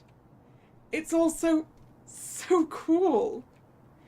But if you're a phantom thief, then how come I don't hear about you making big heists and such on the news? It's because I'm a different kind, like I said. I don't go for theatrics, and leave myself anonymous with just the name Crow to leave my mark. You might have seen this on the news a few times. I pull out one of my calling cards and hand it to her, which she takes a look at. Oh, so you're the one who goes after those sleazy CEOs and whatnot. That's cool too. Hey, why'd you have to add the two? I'm cool in general. I managed to get another laugh out of her as she gives me back my card. I'm sure Papa will be happy to see you again. It has been a long time. It has, hasn't it? I still haven't found a way to properly thank him for before. And don't worry, I'll help make sure they don't ground you for too long because of your little outing. She scratches the back of her neck sheepishly before bouncing back to her happy-go-lucky self. Since you're a thief, that means you have a ton of stories, right? That I do. Why, you want to hear 'em? She looks at me, her eyes big and sparkling from anticipation, giving me my answer without a word. Well, all right. May as well kill time while we're walking back to your place. First case I can remember goes like this. As we continue walking down the quiet street, I tell as many stories as I can remember for Desiree's enjoyment. Despite the distance, the walk felt much shorter than it actually was because of my storytelling. Desiree walks up to the front door, stopping in front of it to look for her key. Thank you for all these stories, Crow. Anytime, kid. It was fun telling them to someone. I'm sure Papa's still awake reading right about now, so you can come in and say hi. She suddenly stops, clutching the doorknob as her face grows pale. Crow? What's wrong, kid?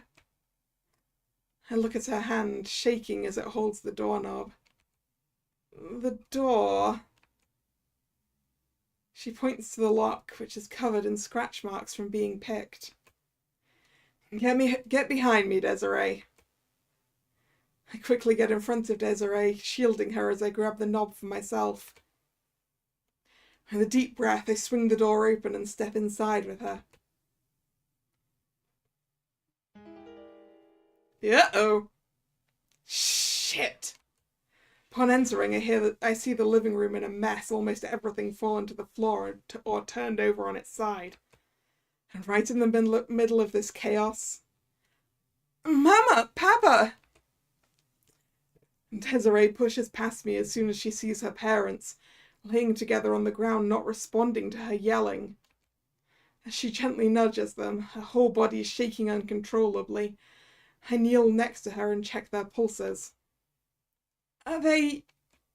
Don't worry, they're just unconscious. She lets out a shaky sigh as she clings to my arm to steady herself. I start looking around the room, checking from a glance how much damage has been done, when we're interrupted by a groaning sound. Papa! Desiree holds her father in her arms as he starts to come to. Desiree. Papa, are you okay? What happened? Her voice gets shaky again as I gently place a hand on her shoulder. Be gentle, he's only just waking up. Right, sorry. Desiree. Papa! As he tries to get back up on his feet, Desiree helps him steady so he doesn't fall over. You're back home. And I'm glad you're all right. And who... Take it easy, Jean-Jacques, sir. You've taken quite the beating. Ah, Seungwon, it's you. It's been a while. Not the best way a reunion could have gone, I'd say. Ugh. Clutching his side, he suddenly starts coughing heavily as Desiree supports him. Don't push yourself, please. Here, let me...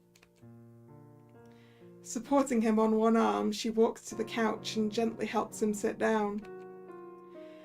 Thank you, sweetheart. What exactly happened here, sir? Misty and I were up a bit late tonight as she wanted to wait for Desiree to come back home. We were here in the living room when the door was unlocked from the outside. He clutches his side tighter, wincing in pain as he continues. It was an errant group of burglars, and they started wreaking havoc as soon as they saw us. Sounds like that group that's been running around the past month. I shielded Misty, so I got beat up the most out of us, but she soon fainted from shock. Do you know how much was taken? Nothing. Desiree and I both stare at him wide-eyed. Nothing? All this and they ended up taking nothing? It's because of Misty, or rather, one of them recognized her. They soon realized whose home they happened to barge into and quickly fled to avoid being caught. Desiree grows silent, a pained look appearing on her face as she stares at her parents' injuries. If they hadn't, then... Jean-Jacques looks at Desiree with sad eyes before shifting in place to face her better. Sweetheart, could you grab the first aid kit? I believe it's in the bathroom down here. Okay, I'll get it right away. Desiree hops onto her feet and runs out of the room. Meanwhile, her father lets out a deep sigh. Desiree. He then shifts in place to face me better. I'm glad to see you're doing well, Sungwon. I heard you made quite a name for yourself as of late. Always more concerned about everyone else as usual, Jean-Jacques, sir. This is one time you should be selfish, you know. And you're still too formal. That's beside the point. Look, once Desiree finds that first aid kit, I'll call an ambulance while she patches you two up. You three will be taken care of, and they'll be able to use what you know to catch the burglars. I'm sure the Commissioner will even get personally involved and settle this sooner, considering it's you two we're talking about. The Commissioner. He pauses, then looks at me dead in the eye with a serious expression painted on his face. Sungwon, I have a favour I must ask of you. I want you to look after Desiree for us. I blink, stunned silent for a brief second. Excuse me? And not to say I wouldn't happily help your family, sir, but I may as well just be a stranger. Wouldn't it be better if she stayed with her grandfather until you two are better? No. He winces from interrupting me. It's best for Desiree if she doesn't stay with him after this. My father-in-law's reputation precedes him, yes, but I also know him well enough to know this incident will throw him into a panic. And he might make some irrational decisions as a result. He averts his gaze for a moment before he continues. Him and Desiree already have a strained relationship, so I'd rather it not get worse from however he ends up reacting. So please, Sungwon, at least until we're better. He stares right at me, and I think to myself for a moment before I respond. All right, if that's what you think is truly best for her. He sighs deeply again, this time followed by a pained smile. Thank you. Just as we finish, we can hear the sound of Desiree running back as quickly as she can. Sorry it took so long. I couldn't find it at first. Here, this might sting a little. She opens up the first aid kit and gets to work immediately, disinfecting the worst of the injuries before bandaging them up.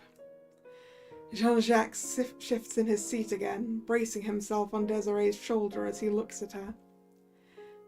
Desiree, once you've finished, I want you to go pack your things.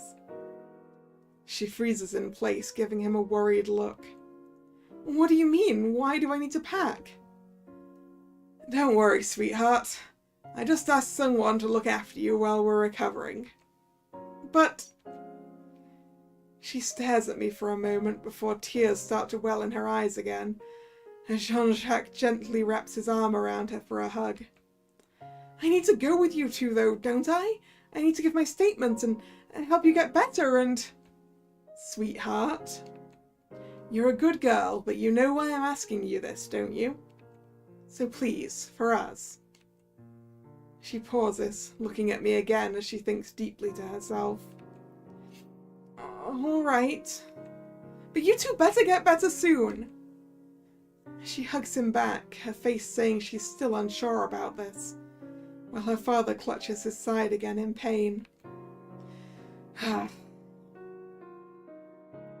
Papa?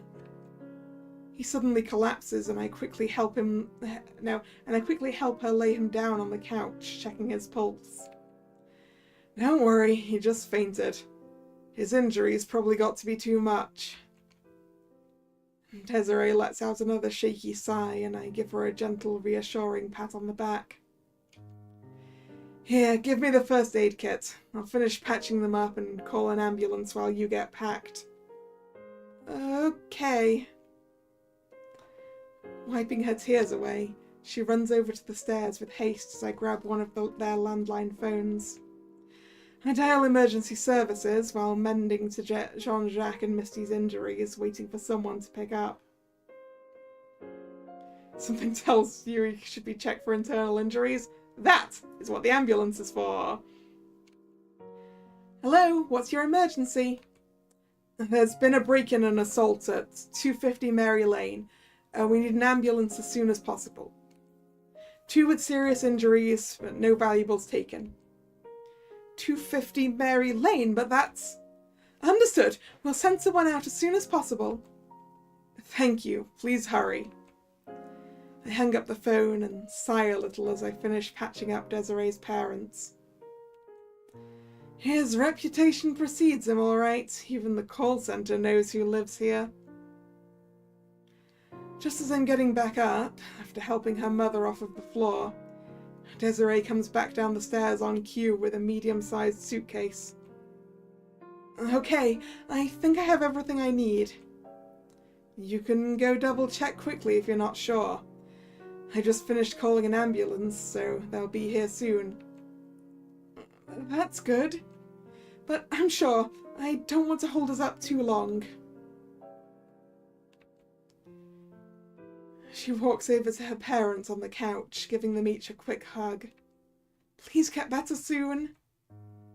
Wiping the rest of her tears off of her face, she looks at me with a determined nod. Let's go. All right, follow me. The 2 of us quickly exit, ducking into the alleys nearby to take the shortest route possible. While we're running, Desiree clinging onto my arm to keep up with me, I pull out a phone from my bag. Andre, I hope you can help me out with this favour.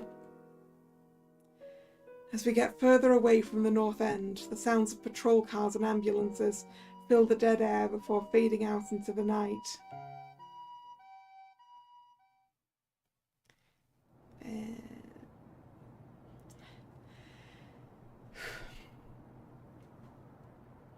I think I'm going to take the opportunity of this scene change to stop for today.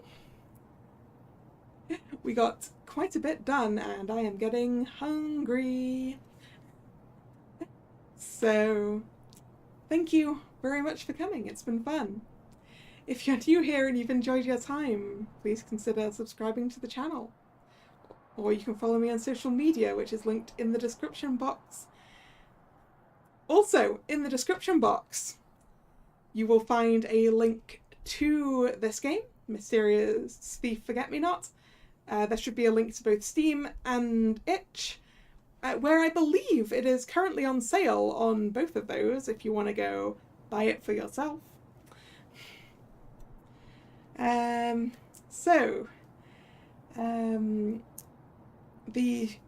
streaming schedule for this channel goes up both over on social media and over here on YouTube in the post tab of the channel. This was the last scheduled stream of this week, so there will be a new schedule up tonight.